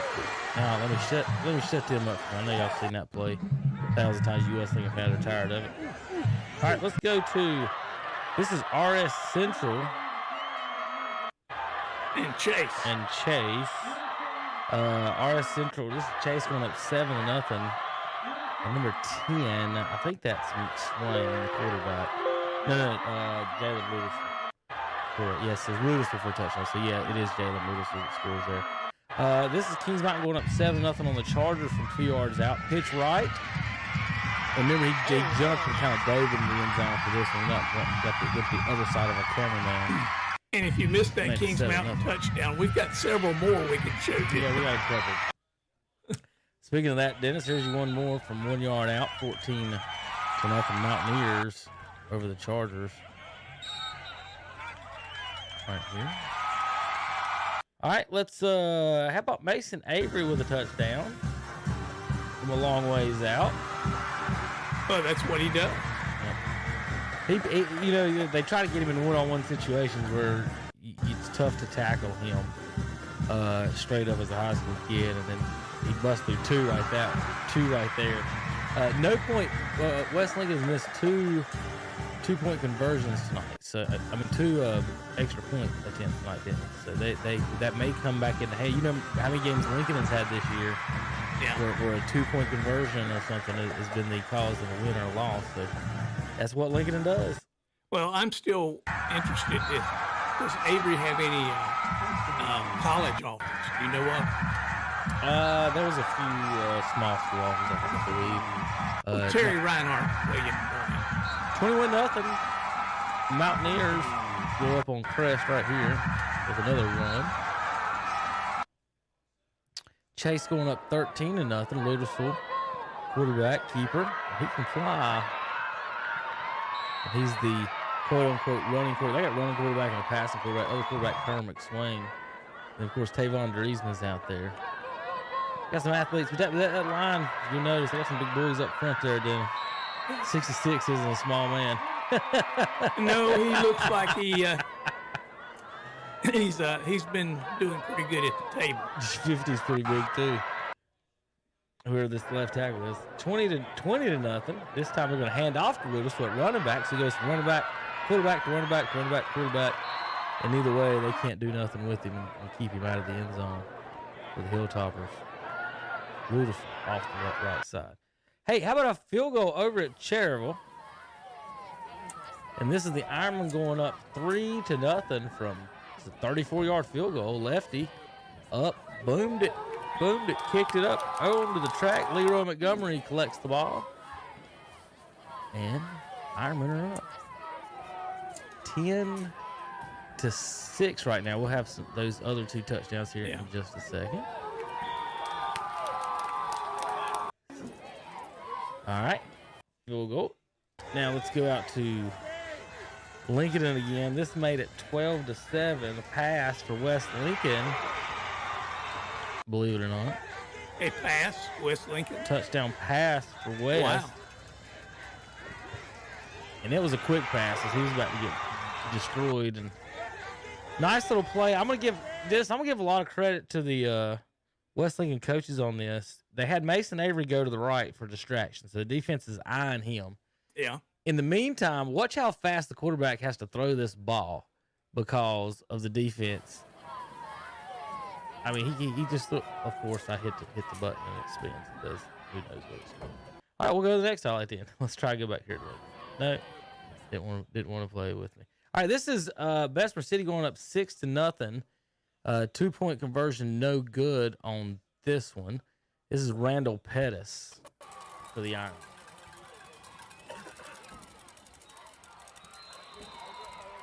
And that's Brian Nichols doing the highlights. He's sitting on the Cherryville side tonight. All right, how about Chase going up 27-0? And a lot happened, and the number 3 ended up in the end zone. Our cameraman got a little confused there. He was following 9. Everybody was wide open. I guess the quarterback, I guess they kept it. Touchdown Chase, 27-0. 8-yard touchdown run by the Ironman. Kick is good, made it 10-6. Let's go back to the start of that. See if we just caught the very end of it. But Cherryville makes it 10-6 there. This just made it 35 for Kings Mountain. Here's the wonderful pass that we were talking. Oh, sorry, folks. Don't watch at home. I'm looking on a different screen, so if it lines up weird, I'm sorry. There's a duck. Offensive man comes down with the football. Touchdown, Mountaineers. They had a question about that in the booth. It looks pretty clear from the field.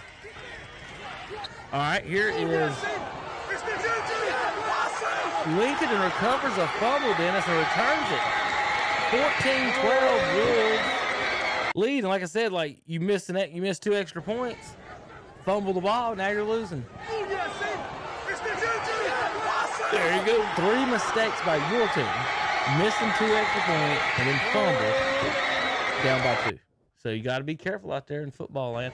All right, so that's our updates for now. Let's go over to let's see if Shannon got us some highlights here for the Burns Shelby game. Shannon's up at Burns tonight in Shelby for that game. So let's get back and get some of his highlights. Scroll back down through. All right, this is let's get Burns. Do what? Not yet. I got nothing on that. Give me 2 seconds and I'll check it. See if I see anything else. He was asking about Ashbrook and Huss yet. See if I got any of that, Dennis, because I didn't have anything. That shouldn't be something hard. Nope, nothing. Not across the board. Ashbrook and Hunter Huss can't get a score in 2022. All right, anyway, this is Bulldogs going up 7-0. I think it was Ryan Thompson. Yeah, he had a keeper up the middle, and the Bulldogs fans go wild there. Thompson busts through, carried about 7 lines, and whole pride of lines into the end zone there, Dennis. Couldn't bring down the Bulldog. 1, 2, 3, 4, 5 lines, and a Ryan Young touchdown.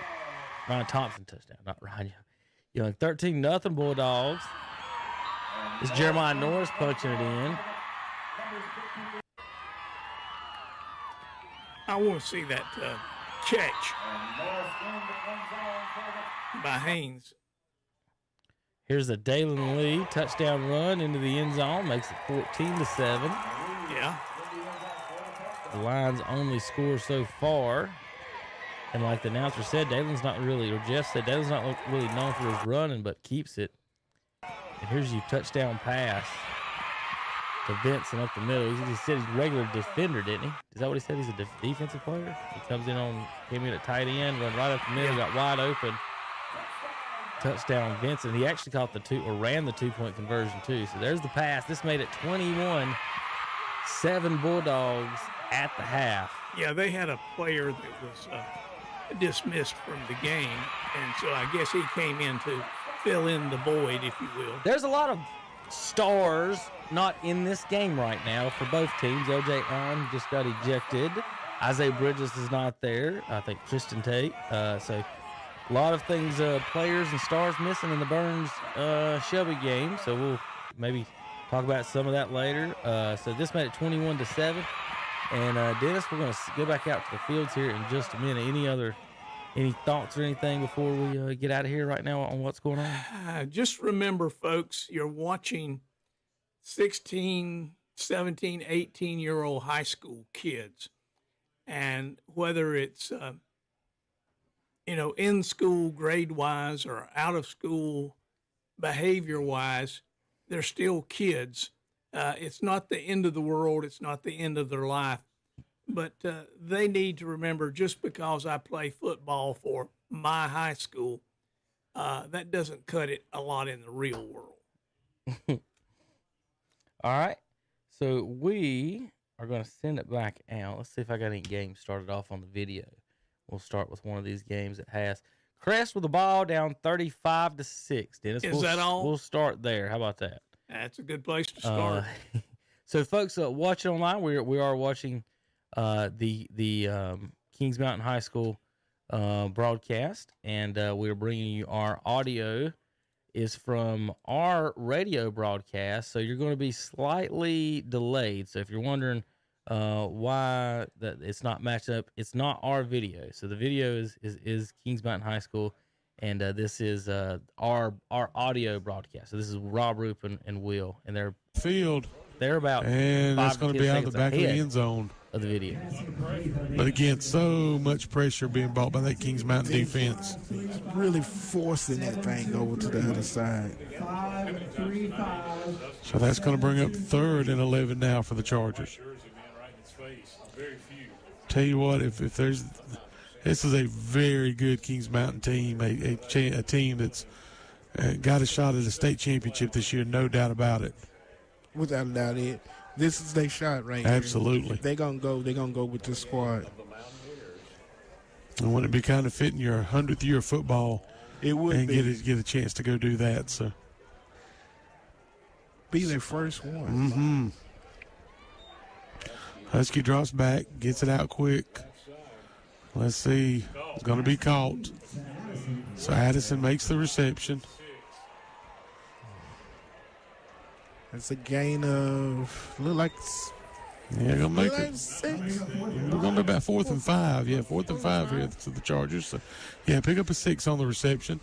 So the Chargers are going to go for it. See the Chargers making some changes. Looks like Deshaun Corey checking in for the Chargers. Looks like he's coming in there for Tajay Borders. Husky drops back, pump fake. Here comes that pressure from Kings Mountain, and they're going to swarm him under. Nothing doing. Cannot keep that front four from Kings Mountain out of the backfield. Good pressure. They got shut out in the first half. They are ready to eat now. Thomas Fair, one of those guys in there in the action. So Kings Mountain takes over on downs. Winning number once again is 535723. Just again, we talked about that Kings Mountain defensive front is so good. They just keep laying on them. Mm-hmm. And then now, Crest's offensive line, they had their chance. Now the defensive line, Kings Mountain has came out. So Little John, again, gets his guys shifting. Crest responding. He's going to take the snap, going to hand it off. Oh, this tackle on the outside. Crest is going to force him out of bounds, but not before pickup of about 5. There's another play they could have had stopped 2 yards, 3 yards prior to what they got. Missed a tackle in the backfield back there. I believe that was Holland maybe on the carry there. So 2nd and 6, pick up a 4. Looked like they stole a little bit from South Point on that play where they just went to everybody's knees on that. So no hurry now out of Kings Mountain.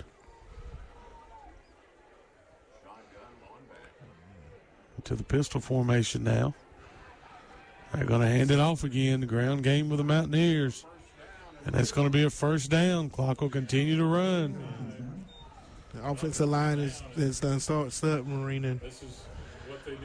Getting everybody down and then running by everybody. We've seen this out of Kings Mountain all year. They get into that second half and they start getting all that state. We talked about that stable of running backs, Will, and now they get those guys involved, a chance to eat the clock up now for Kings Mountain. So this is now officially Kings Mountain offensive line's game. This is where they're going to win it out. So this is these guys' time. So here you go. They're going to run the football again. Nice job this time by the interior of the Crest defense. And I can't see that number that made that stop right there. Trying to tell. Was that looks like Tajay Johnson, I think, was in on it for the Chargers. I think that was Jeffries on the run for Kings Mountain. 35-6, Kings Mountain leads. No Milwaukee Mr. Sparky scoreboard.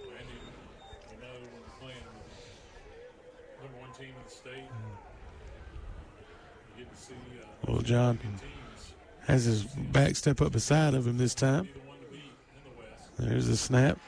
Going to give it off. That's Jeffries. And a nice run for a CSI Mechanical first down.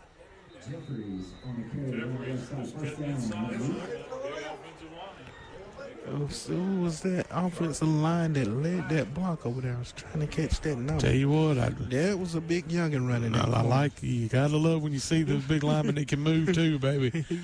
He was getting down the line over there.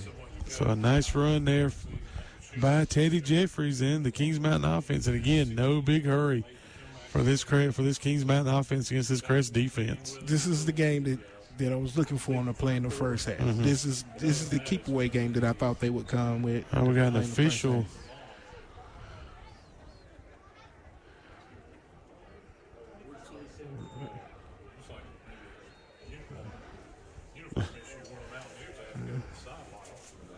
So they're going to wind the clock back now.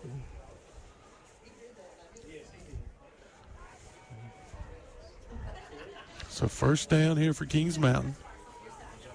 Ball on the 46-yard line. Take the snap. Going to hand it off again. Just plowing ahead for more yardage.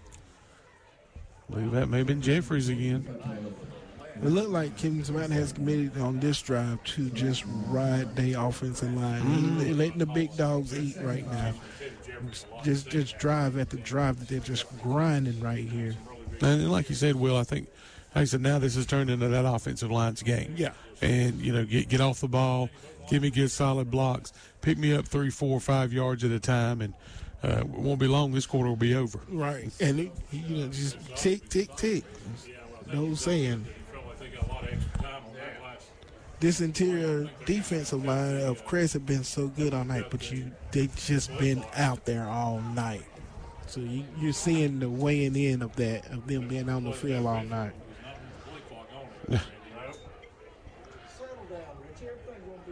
The official is adamant about turning the play clocks off. He is. Turn them play clocks off. I don't want them on. So we're still waiting to see here in a game that's took forever in the first half. Now we got a play clock situation.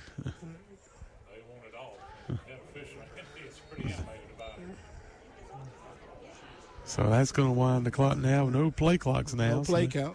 They're going to keep that on the field now. He said, you turn them clocks off. I don't want them on, baby. He was adamant about them things being cut off. So Kings Mountain's going to run up to that offensive line. Second down. Husky takes the snap. Guess what? They're going to run the football again. And going to power like ahead. First down. What's that for a first down? Let's see.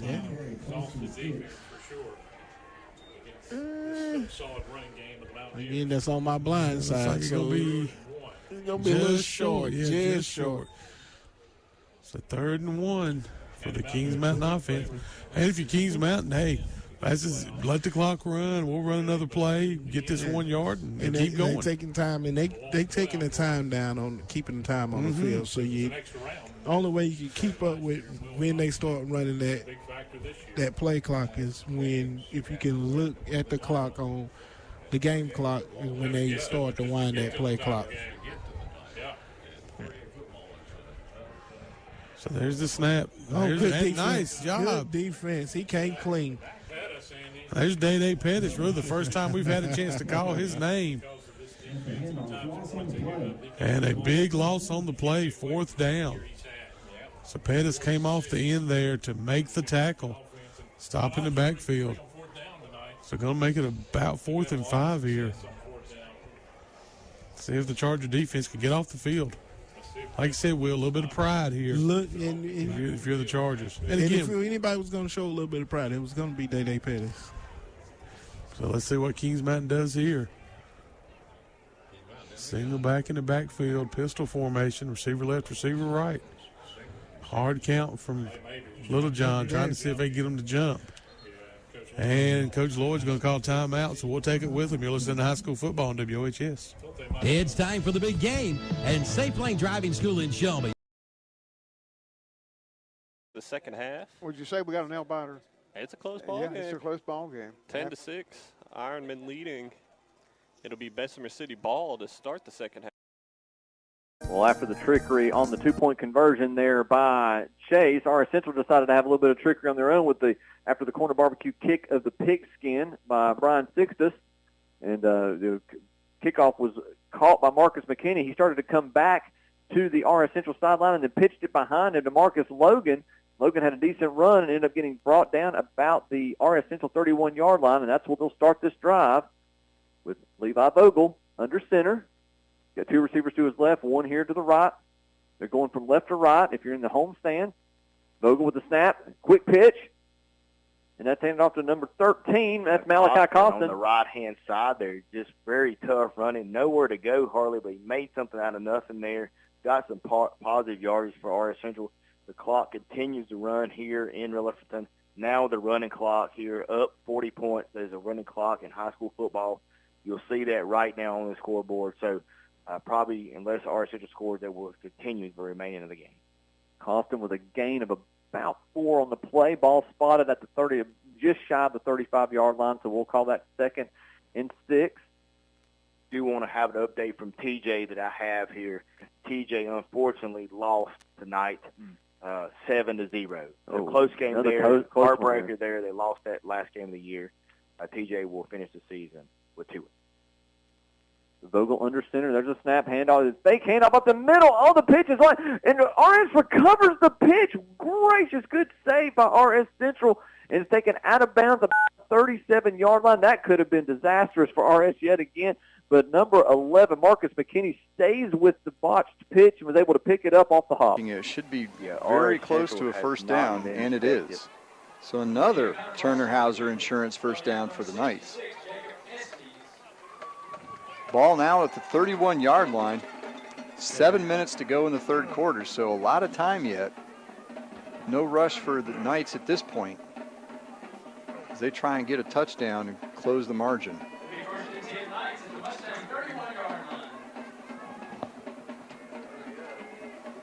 Play clock's down to 2, and North Lincoln's going to be forced to burn a timeout. Some confusion getting the play in, and then with a player in motion trying to get to a different position.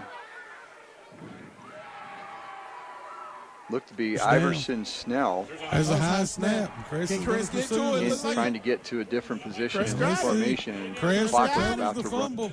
So again, like you said, if you're the Chargers, trying to play for a little bit of pride. A little bit of pride now. In this ball game. Oh, ML's slow getting up from that. ML's. Yeah, that's one. That's one of the things, and that's one of the things. If you're Kings Mountain in this game, you got a game well in hand. And got the 2-point conversion. You don't want so now to have West anything like 27, Lincolnton 20. That's in the third quarter. Lincolnton had scored previously and didn't make the 2-pointers, so they took the lead 20-19, and then they come right back. West scores, and the margin is 7. So we'll keep an eye on that one. So they did convert. So 1st and 10, ball at the 31. Donahue in motion, but a handoff is to Morse up the middle. They're trying to drag the pile. Forward progress gives him to about the 27-yard line, gain of 4.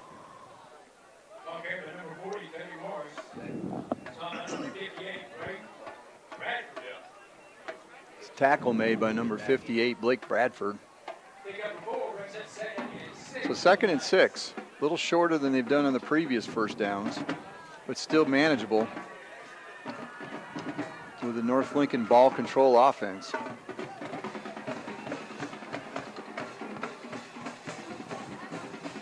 Carson goes back, looks, throws. He's got a receiver. He had Caden Ayers.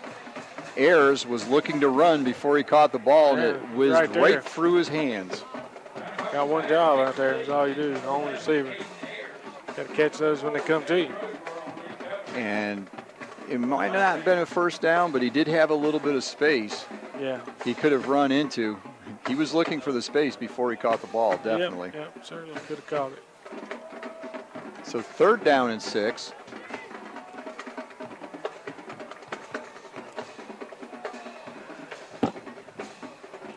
Carson keeps it. Flag thrown in from the umpire behind the play. Not much went on there. A short gain, but coming in from the umpire like that, chances are it's a hold on the Knights.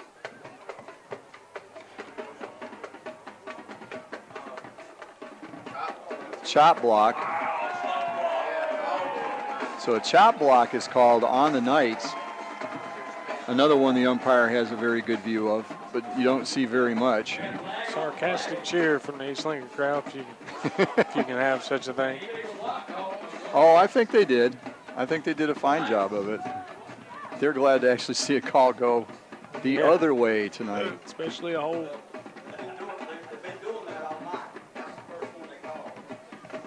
I've seen every hold on one side. So that pushes the ball back to the 37-yard line. It'll be 3rd and 17, not favorable for the running offense. Morse keeps it. He's over the right side. He's got room. He's almost to the first down, but not quite. Good run by Cody Morse. Gets the ball down to the 24-yard line. It's going to be 4th and about. That's the 26-yard line. Oh, my math's not good. So it's going to be 4th and 5. At this point, the way they control the ball and run the clock, expect North Lincoln to go for it here. They break the huddle. Play clock down to 5. 4th and 5, handoff to Donahue going around the right side, and he's not going to get there. Little misdirection. They hand the ball to Donahue going the other way. He's brought down after a gain of 2, but he'll be short, and it's a turnover on downs. Yep. East Lincoln will take possession. Needed 3, barely got 2. East Lincoln takes over on downs. They put together a scoring drive here, go a long way, preserving the victory. North Lincoln did eat up a lot of clock there. Yeah, because they scored on, the second or third play, 72 yards. That's not a very long possession. Couldn't have been a minute. 10 minutes and 47 seconds left. A minute and 13, so they chewed up 5 minutes. And change. that will go into the end zone. Malachi Addison with the touchdown reception, the first deep pass down the field for the Chargers. Had one-on-one coverage over there. All the attention was on this right-hand side of the field because you had Adams and Green on left-hand side, left-hand side of the field. You had Adams and Green over here, so all the attention came over here. You got single coverage over there. Chargers go over the top. And Crest will come out and try to attempt the extra point. I believe that's Sanchez here for the extra point. Snap is up, ball is up, kick is good. It's on the No Malarkey Mr. Sparky scoreboard. The Chargers get on in the second half. Now 35-13. You're listening to high school football on WOHS. Sisman Son Paint and Body Shop, a local family-owned business, is celebrating 25 years in business. Located at 2027 Shelby Road in Kings Mountain, they offer auto and truck body repair and painting, motorcycle.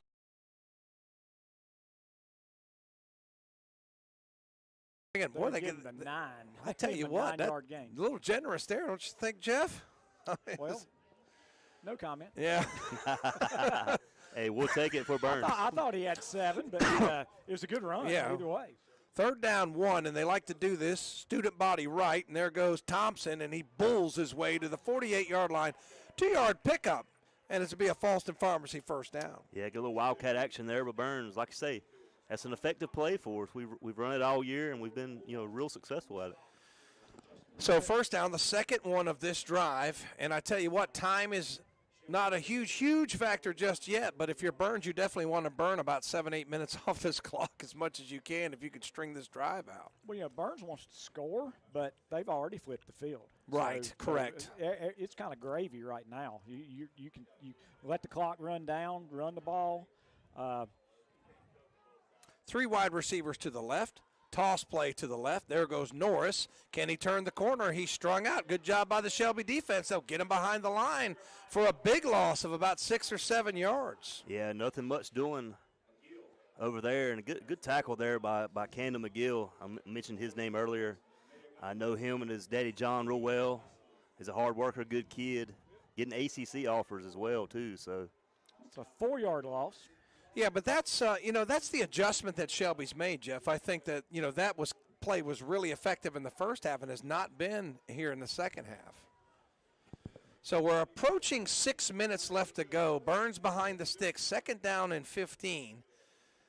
4 wide receivers in for Burns, single back set. Mooney in the gun. He's got time. He lets it go over the middle and what a catch! And it's Kahari Haynes. Wow. Is that Kahari Haynes? Wow, it's Haynes stepping in there playing a little wide receiver. What a catch. And that ball's to the 35-yard line. Give him 20 yards? That's just pure athleticism right there. I mean, he had 2 guys all over him. He knew he was getting ready to take that hit and just lowered it.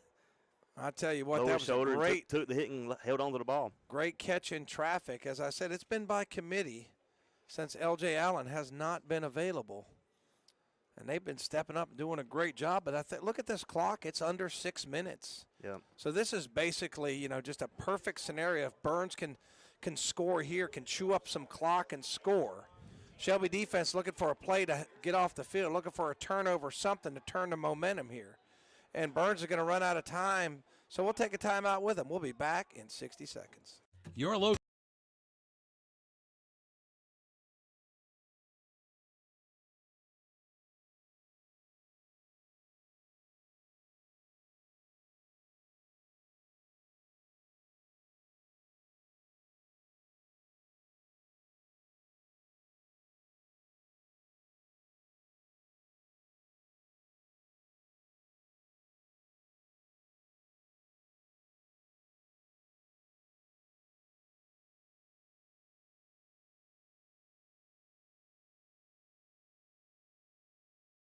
right here to the near side.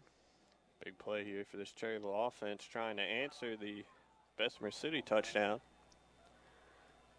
Miller in the shotgun. Motions Cam Bolin to the other side. Never mind. 3rd and 5. And Miller going to keep it himself. He faked it to Bolin, and he got a couple, but not enough for the first down. We'll see if they go for it on what's going to be maybe 4th and 3. 4th and what did they give him? They didn't give him 2 yards to the 48, it looks like. And they are going to keep the offense out there on 4th and 3. Shamir Moss checks back in. Line's going to have to give him I'm guessing a running play right here. Hahn and Huss, the receivers, one to either side. Moss next to Miller in the shotgun. 4th and 3 coming up. Try to draw them off sides here. See, maybe changing the play. Miller takes the snap, play action fake. Going to try and tuck. He throws in the flat, and Bolin unable to bring it in. He was hit as the ball arrived. That was Javontre Duff there defending for the Yellow Jackets, and that's a turnover on downs for the Ironmen and sets up the Yellow Jackets in good field position. Gain of 7. Really didn't want to give it back to the Yellow Jackets that quickly. Yeah. After them going down the field, taking it in for a touchdown.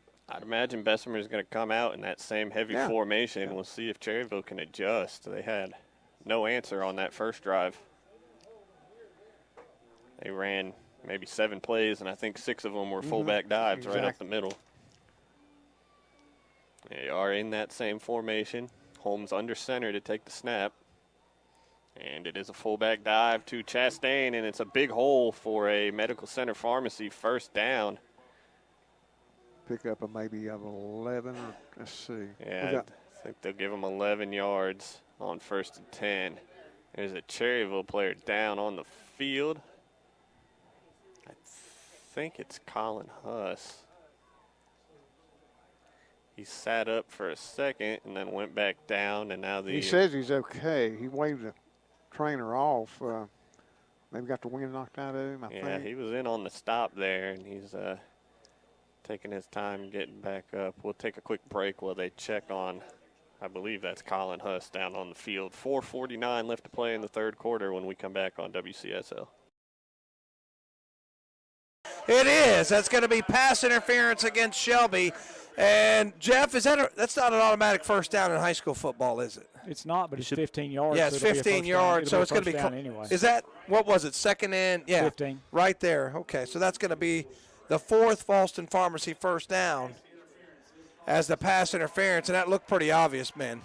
Yeah, he tripped, and as he tripped, he reached out to try to grab him because if he didn't, it's going to be a touchdown.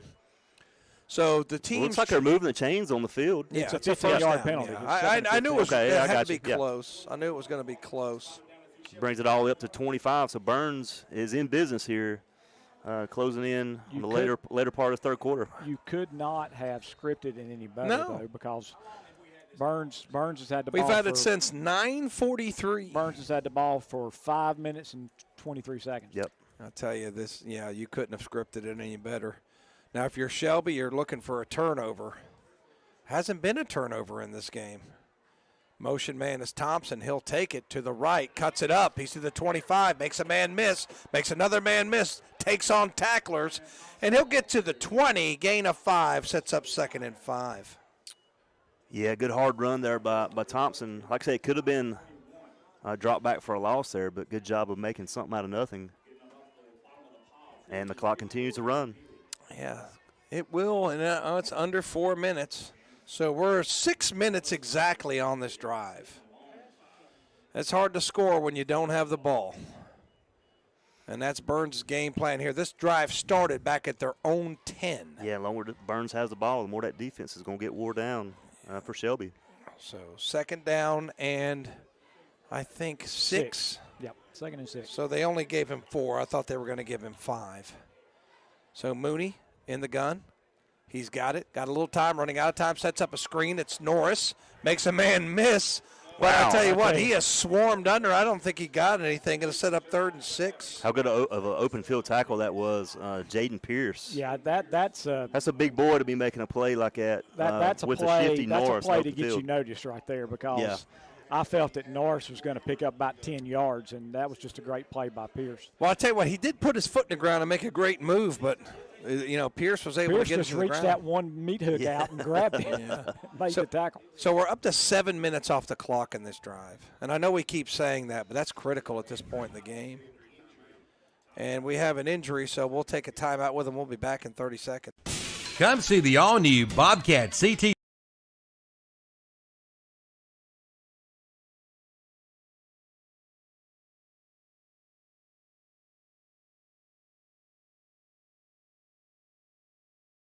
The 3rd and 12 here for the Crest offense. Kings Mountain looking for the stop. And that's where you come into, you said they're young. That's the stuff that you'll learn. You got to get to. Exactly right. 2 receivers left, 2 to the right. Long count from Husky. Ooh, and I 5 think we yards. got some movement there on the Mountaineers as they Mountaineers came across. That's 5. That makes it a little closer. So that's going to make it 5. Going to make it 3rd and 7 now for the Chargers. How important was the 18-yard run? Mm-hmm. One of the reasons they had him on the offensive line was they Offside. were trying to protect that Number field. 2 just checked in. That's A.J. Adams. When you're on the back coming in for the Chargers. People cut that knee. And, I think Green's down here single by himself. They needed him on defense, and so he's played defense. He's definitely a force out there. All right, clock will run. That's what it looks like if you're Brent Pasco down on the field. Great shot, Brent. Burns does not have to snap it until right around the 2-minute mark, and that is again, it's a great drive. Burns doesn't have to get any points out of this, and it's a great drive. Yeah. But I think they will. I think they're going to get some points. He's going to throw it. Screen pass complete. And that is Thompson who falls forward near the first down. It will depend on the spot. I think they're giving it to him. They're going to give him the spot. I think he could have, if he had kept going there, I think he'd have around the corner and maybe gained a few more. But yeah, it will move the chains up. Doesn't need it. Yep. And the clock continues to run. Yeah, 5-5. He's still on his feet. Look like he's going in. He's going in for the touchdown. So that's A.J. Adams on the touchdown reception. Guess who just checked in the game? There you go. So just like that, Crest puts another score on the board. Now 35-19 on the No Malarkey Mr. Sparky scoreboard. Well, as bad as the defense did in the first half of the game, we're in the fourth quarter. They had a great third quarter because they didn't allow. We've seen exactly what both these teams wanted to do in this second half. Kings Mountain wanted to eat clock up. They were able to do it. We talked about Crest in the second half having to show they were a better team than they were in the first. That kick is up, and that kick is good on the No Malarkey Mr. Sparky scoreboard. It's now 35-20. Kings Mountain lead. You'll see in high school football on WHS. Over 8 minutes on this drive, gentlemen. You can tell Shelby's kind of got their hands on their hips. You know they're wore out. It's been tough. It's mentally exhausting. Thompson takes a Wildcat snap, tries the left side, puts the shoulder down. Did he get in? Not quite. He did not. He's still a couple of yards short. I don't think he got – what did he get, a yard? He got a yard. He's at 4. So that was Griffin and a couple others on the tackle there for Shelby. I've got this drive for 12 plays. But under a minute on the Main Street Hardware scoreboard. Like I say, they probably will run this clock all the way down in the third quarter on this drive. Yeah, they do have to run another play here. And I tell you what, this is – I'm not sure. But if it's against Burns, it's going to be a 15-yard penalty. Let's see what they got. That personal foul, unsportsmanlike conduct. That's huge. That is absolutely huge. What was that? Wow. What was that, Jeff? Did you see anything? Unsportsmanlike conduct, usually somebody said something. Yeah. Yeah, it wasn't nothing. And there's no way for us to see. Verbal, yeah. I'm not sure what he said, but he shouldn't have said it.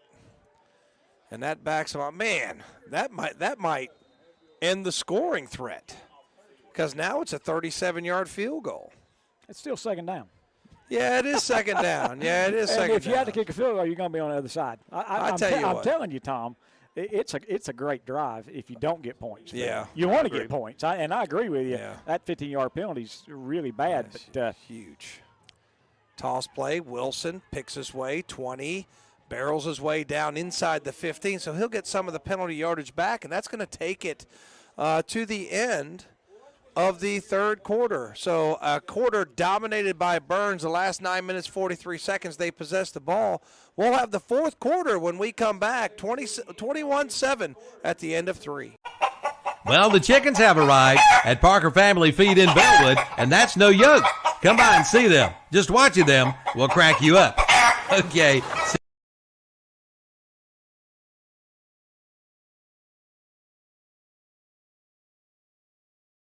15, Cherryville Road, Highway 150, west of Cherryville. And now get drags the pile forward for a first down. Another Turner Hauser Insurance first down. Yep. 3,352 yards for Ethan Knox. He's got 5 games over 400 yards this year. That's a lot. And he's a junior. I'm from Oil City, Pennsylvania, home of Pennzoil. What's he going to do next year? A lot of people are going to be after him. So a carry again by Morse. He goes up the middle. Nothing there. Forward progress, they give him a yard, a well-earned yard. So he's up to 17 carries on the night, far and away the leading rusher as far as touches for the Knights. And yards now? Yep, closing in on 100. It's got 89. And I think coming into the game, he had, he's over 1,000, so he's in the 1,100s. Morse again up the middle. Bulls forward. Gets out to the 40, almost the 43. We'll give him 5 on that play. It'll be 3rd and 4. Drag across the middle. Either one of those has Mooney's going to roll to his left and throw back to the right corner of the end zone. Oh, he dropped it. That's a penalty. They're going to call pass interference. It's like intended receiver was Thompson. Yeah. They're saying he had him wrapped up, and they're going to call pass interference. It's not a first down. So, no, you're right. They can't get a first down. That was a goal-to-goal play.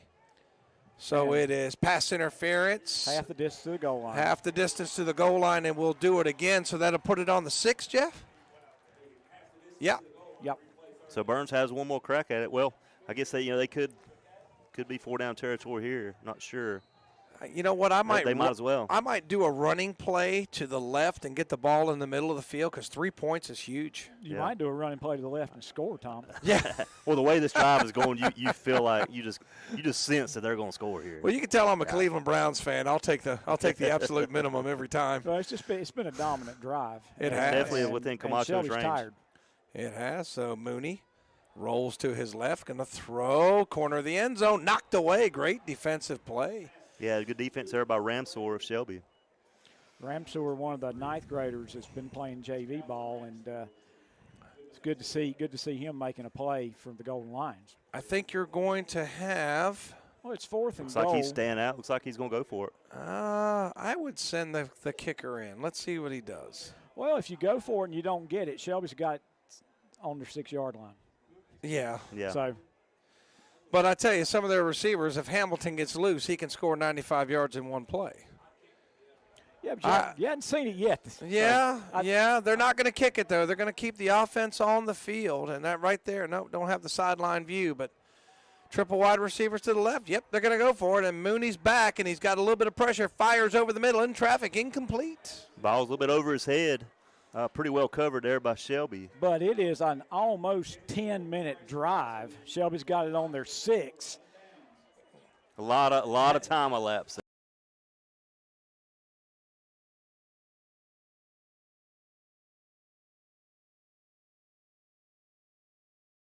Takes it deep into Kings Mountain territory. Holy cow, Will Boykins, you would have told, I'd have said you were crazy if we'd have got to this point in this ball game. All you have to do is come out and play your ball game. We talked about settle down. Wow, unbelievable. So Crest takes over the ball on the 37-yard line of the Mountaineers. Now, I would love to see them go up top. I know they're going to come out and do they scared, but I'd love to see them come out and score quick here, real quick here. So Husky ready, going to a little bit of a low snap, but he's able to corral it and hand it off to Carson. Carson on the carry. Inside the 30. Who's covering two? Tell you what, this is, wow. This is. Is that two over there by himself? Adams fires, and the ball was tipped and incomplete. So 3rd down and 10. And if Shelby goes 3 and out here, Jeff, that would be Let's see what the Chargers have planned here. That would be. Husky drops back. Here comes that Kings Mountain pressure. They're going downfield. Touchdown. He's got a man. Touchdown. And it's 2nd and 7. knocked away. Husky once again Well, back to throw under pressure. Just throws the ball up and is incomplete. Nearly touchdown reception for the Chargers. So 3rd down now. 3rd and 7 for Crest. Robbie Allen had to put your glasses on because I called that a touchdown. So we'll see Husky again. 3 receivers over here to the right side, 1 to the left. Husky takes the snap, rolls to the right side. Here comes the pressure. Looking downfield. And there comes that pressure of the Kings sack. Mountain front. Who was that? Big defensive play. What number is that? That's number. Number 9? Let's see. That's number 9. Curtis Simpson, one of the big dogs on that Kings Mountain defense. That was huge, and the Crest punt team is going to have to come out on the field. Big defensive stand there by the Mountaineers. But instead we had a penalty and then a 1st down after a pass play of about 8 yards. I didn't get the official yardage there, but Lee looks back. He's got a man wide open, and he's got it for about another 12-yard pass. If he's able to keep his feet, he's still running, boys. Yeah, he's wide open on the play. Maybe a little bit of a blown coverage. That was Bryson Key. They ran a bootleg, and Key just kept on going down the left sideline, and that was just the pass wasn't thrown far enough. It was a really good play, good catch by Key. Turnover we've had out of the backfield there.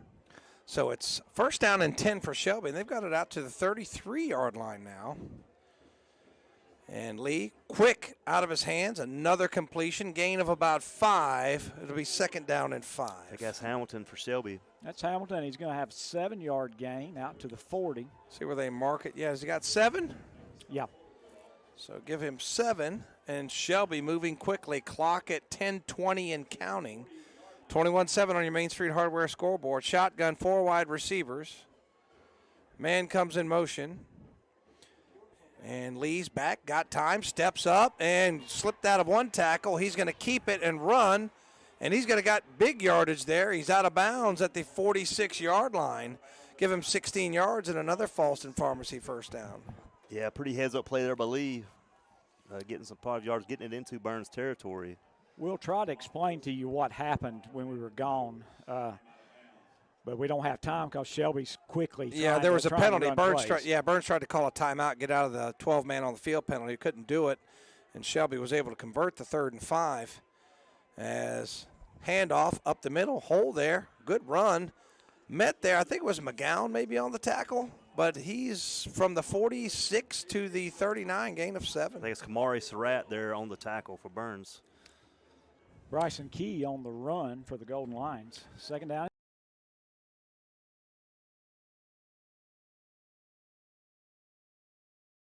The throw, looks downfield, and he's got a man open. Big play, big play for the Mountaineers. 1st down. Big play. Those are the kind of plays that can finish the game off, Will. Who you say managed this game? Who you say was going to manage? Little John was going to manage the game. He just came through the big pass. It's what he do. Absolutely. As a quarterback, he don't take the chances. It's what he do. That's right. Yep. So a huge play there by Little John on the completion. Clock keeps running down to 4:29 here in the 4th quarter.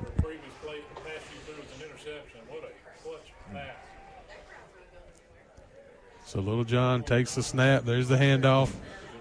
And be able to break a few tackles. Going to pick up 3 or 4 yards, it looks like. Big thing there for Kings Mountain. The clock keeps running. He's handling those high snaps. He's had 3 or 4 of them on this series. That the high snap, he's got it down. He got it to the back. So going to bring up 2nd and 6, under 4 minutes. No hurry by the Kings Mountain offense. They ain't moving at all. that play clock is off on the sideline. They're not moving at all. They won this game in the first half, but that's what you said, Crest. Scrappy second half. So Little John takes the snap, just going to hand it off. Again. And there's a big first down run. Big run. And I tell you what, that one right there, Will, that one may finish it off. That might do it. That may do it. That might do it. I don't know, Crest timeout situation. I know they've used at least one because they had to use one on that defensive substitution, which was a killer there. 15. And 15, 8:55 left to go on your Main Street Hardware scoreboard. Burns with a 3-man front. Shelby 3-4 wide receivers. Again, no hurry by Kings Mountain. They know what kind of position they're in. Running out of time. He'll be in the sacked. driver's seat. That's a beautiful thing. He'll be sacked by Coltrane. Another, he's still fighting. Did they call? Yeah, they called his momentum stopped. The young man's going to get hurt. He's going to be back at the 45. I'm glad they blew it dead when they did. But was that Coltrane? I believe it was Coltrane and some others. Coltrane, I think Kamari Surratt was there and one other guy. But that backs them all the way up to the 45-yard line. What'd they lose on that, 7? It's 3rd and 22 now, so, yeah, it would be a 7-yard loss. Yeah, so the tackle for loss, the sack, and worse for Shelby, the clock keeps running, 8:18 and counting. So they got to get about half of this back. They got to be thinking 2 plays here. And Lee's got time under pressure. Knocked down again. An incomplete. That's not a fumble. That's an incomplete pass. I think that's Marshall McGowan. No, that's Vinson. Nick Vinson with a big-time pass break up there to bring up 4th down. So how huge has Nick Vinson been tonight? Wow. I'll tell you what. Are you? If you're Shelby, do you punt? I don't think you can in this situation. No, you got to go for it. There's no way. Not enough time left. Yeah, with only 8 minutes left to go, I mean, I don't think you can punt. The problem is you got to have a 22-yard play. Well, you know what? They've got some guys that can get in space if somebody misses a tackle. You know, somebody's running for a long time. I'll wait for Burns to bring a linebacker late and get some pressure. See McGowan coming up there, and Lee's going to let it go over the middle and knocked away, almost caught, but incomplete. Wow, that was close to an interception and a reception on the same play. 7, the intended receiver for Shelby. I think that's was that Surratt on the coverage? That's Kamari Surratt. Good job there. Also delivered a hit to the Shelby receiver there. So Burns will take it with 7:59. That's a big-time defensive stop there because, like I say, Burns, they can about run this clock all the way down. And I'll say that. Up 14 points. You know, and that's where you put them on the 6. Even if they have 5, 6, 7 good plays in a row, it's hard to get 10, 12 good plays in a row. Yeah. Make them drive the field. So Burns will take it on their own 45-yard line. Jeff Jones is saying that's what he was saying. Yep. I didn't credit my source. And that's a running play up the middle for a gain of about 5. Yeah, I'll bring it up to about midfield. 7 minutes, 50 seconds left on the Main Street Hardware scoreboard. But I tell you, Jeff, to be completely honest with you, I know you called that. I still would have kicked the field goal. I would have kicked the field goal. But that's okay. But I could see either strategy. Field goal can get blocked too. What's that? And that's a special teams coach too, so you know he knows. But yeah, you're right. I like my odds with Ben Mooney back here at quarterback to make a throw. But so it's 2 against 1. I've been outvoted. Democracy. All right, so it's double wide receivers right. H-back over there, I believe, is McGowan. He moves early. They don't call it. Lamont Wilson plows forward, and he'll get about 3. It'll be 3rd down and 1 or 2. And, Jeff, did you see that? Yeah, he really was leaning forward, and I expected there to be a penalty. I thought there would be too, but I tell you, we saw Shelby do the same thing back in the first half. So I guess they figure if they call that, we'll be out here all night. Well, that play was kind of slow developed. They was almost looking for the call themselves. Yeah, he moved a little bit early there, but got away with it. Now, Tom, if you don't get this, you do go ahead and punt, I think. Oh, definitely, definitely. But if it's a half, maybe you mean go you're not for going it. to kick a field goal from the 50-yard line? No, I'm going to punt it. Not unless I got who's the guy for the Ravens? I can't even remember his name. That guy kicked 60-yard field goals like Tucker. their extra point. Tucker, yeah. And Thompson going to try the right side, and he'll room. get around. He's going to have a first down and a whole lot more. And he's down to the 30-yard line. Give him about 18 yards and a huge Falston Pharmacy first down. That's big time right there. Took the Wildcat to the right side, and he's been doing that all day. That Wildcat is some more play for this Bulldog offense. So to the 31-yard line go the Bulldogs, and I tell you what, it's not over yet, but the sun is setting on Shelby's chances if they can't force a turnover or get the ball back here. 21-7 on your Main Street Hardware scoreboard. You're listening to Burns Football, brought to you by West End Sales. I don't expect the ball to be in the air very much anymore, fellas. Look, they're staying in that Wildcat. And Thompson takes the snap, right side again. Shelby defense there this time, though. He'll struggle and maybe get 2. Yeah, brings it up to about the 30. And the clock continues to run. I'm telling you, that's exactly right. And, just Shelby hadn't had the ball. I know you've been keeping the time of possession, Jeff. Yeah, it's and it's got to be so lopsided it's not even funny. It's got to be about at the end of the third quarter. Burns had it almost 24 minutes of the 36 right of the 36. So. You think Shelby was prepared for this running attack for Burns? You think they thought that Mooney was going to put it in the air more? I think they might be caught a little off guard tonight. I just don't think know. I think it's been better. I didn't scout it, so I don't know. Yeah. But they've done a good job running. I think it's just been good execution as Ryan Thompson or Kahari Haynes drops it, then goes around the right side, and he's going to go in for a numbers bookkeeping touchdown. What looked like a busted play turns into a 30-yard touchdown. I believe that's Kahari Haynes. How fast is Kahari Haynes? Right. He just blew by them Shelby defenders like they were standing still. I think they thought that it was going to be a tackle for a loss, but good job, Kahari, bringing it in for the touchdown, which it ought to seal the game for Burns tonight. Outstanding run by Kahari Haynes. And I tell you what, how many times have you seen like it almost looks like it's going to be a busted play and then it turns into a touchdown like that? You see that a lot on kickoff returns. Yes, you're right. Yeah, because it just seems like you drop the ball and everybody kind of sort of relaxes. Like it kind of relaxes for a minute and then somebody second. Yeah, I think some of the Shelby guys froze on that play. Going to play 27-7 on your Main Street Hardware scoreboard, and Camacho in for your Neal and Cole extra point. Haynes did come off limping a little bit on that play. It looks like he might have a cramp or something. Hope he's going to be okay. I get ready to say it didn't look like he got hit. I think they've got some kind of penalty. What'd they call there? They called sideline warning. Sideline warning, okay. I guess they might have been upset that they think he stepped out of bounds maybe. I don't know. Yeah. They were upset about something. And here comes another penalty. All right, folks, welcome back to the studios. Kevin Hastings and Dennis Davis here. We got Tom's still talking. They're still going, or they threw a flag still. Anyway, Burns is up 27-7 right now, kicking for an extra point. If you guys are sitting there watching us online, we're going to finish up the show as soon as we watch this one. Then we'll go to the post-game show. It's going to be about 10:15 probably before we get to it, but we'll see what happens. Their kick is good, 28-7 Burns lead, so we're going to get away from them, and we will pull up the scores here, Dennis, and I've got you've got my editing there looking at you. So let's bring it up where you guys can see some scores there without the editing there in the background. But go ahead, Dennis. Anything you see or want to mention before we go leave for the post game show? Of course, we always do. We give the scores, folks, on the Red Zone channel. We will have highlights of all the games coming up next. Go ahead, Dennis.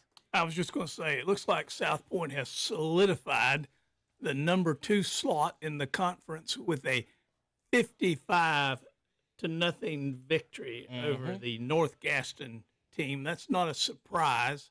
The margin is not even a surprise, but it looks like they'll be going into the postseason as the number 2 seed, with Kings Mountain being the number 1 seed and Crest being the number 3 seed. Now, whether one of the other teams gets in as the number 4 spot remains to be seen. We're going to try to get through everything we can here in the postgame show. We'll have scores, highlights, and predictions for and try to figure out what's going to happen next week. All right. You've been watching the pregame show, Redzone Radio, brought to you by KTC Broadcasting. What's up, Shopper? Some of the final scores across right now. Let's see. Hendersonville 34-8 over Patton. Bunker Hill 37-14 over Bandy's. Pisgah 30-3 over North Henderson. Carver 36-28 over Winston-Salem Prep. Kings Mountain 35-20 over Crest. South Point 55-0 over North Gaston. And East Lincoln 28-7 over North Lincoln. We'll see you guys about 10:10, 10:15 for the postgame show. 10:10, 10:15, depends on how long Robbie and them take up at Crest. We'll be back in a few minutes. KTC, same channel. We're going to sign off. We're going to come right back in about 10 minutes, okay? Take you a little break, get you a drink, go to the bathroom. We'll be right back for highlights, scores, and more on KTC Broadcasting.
Chosen breed, you don't see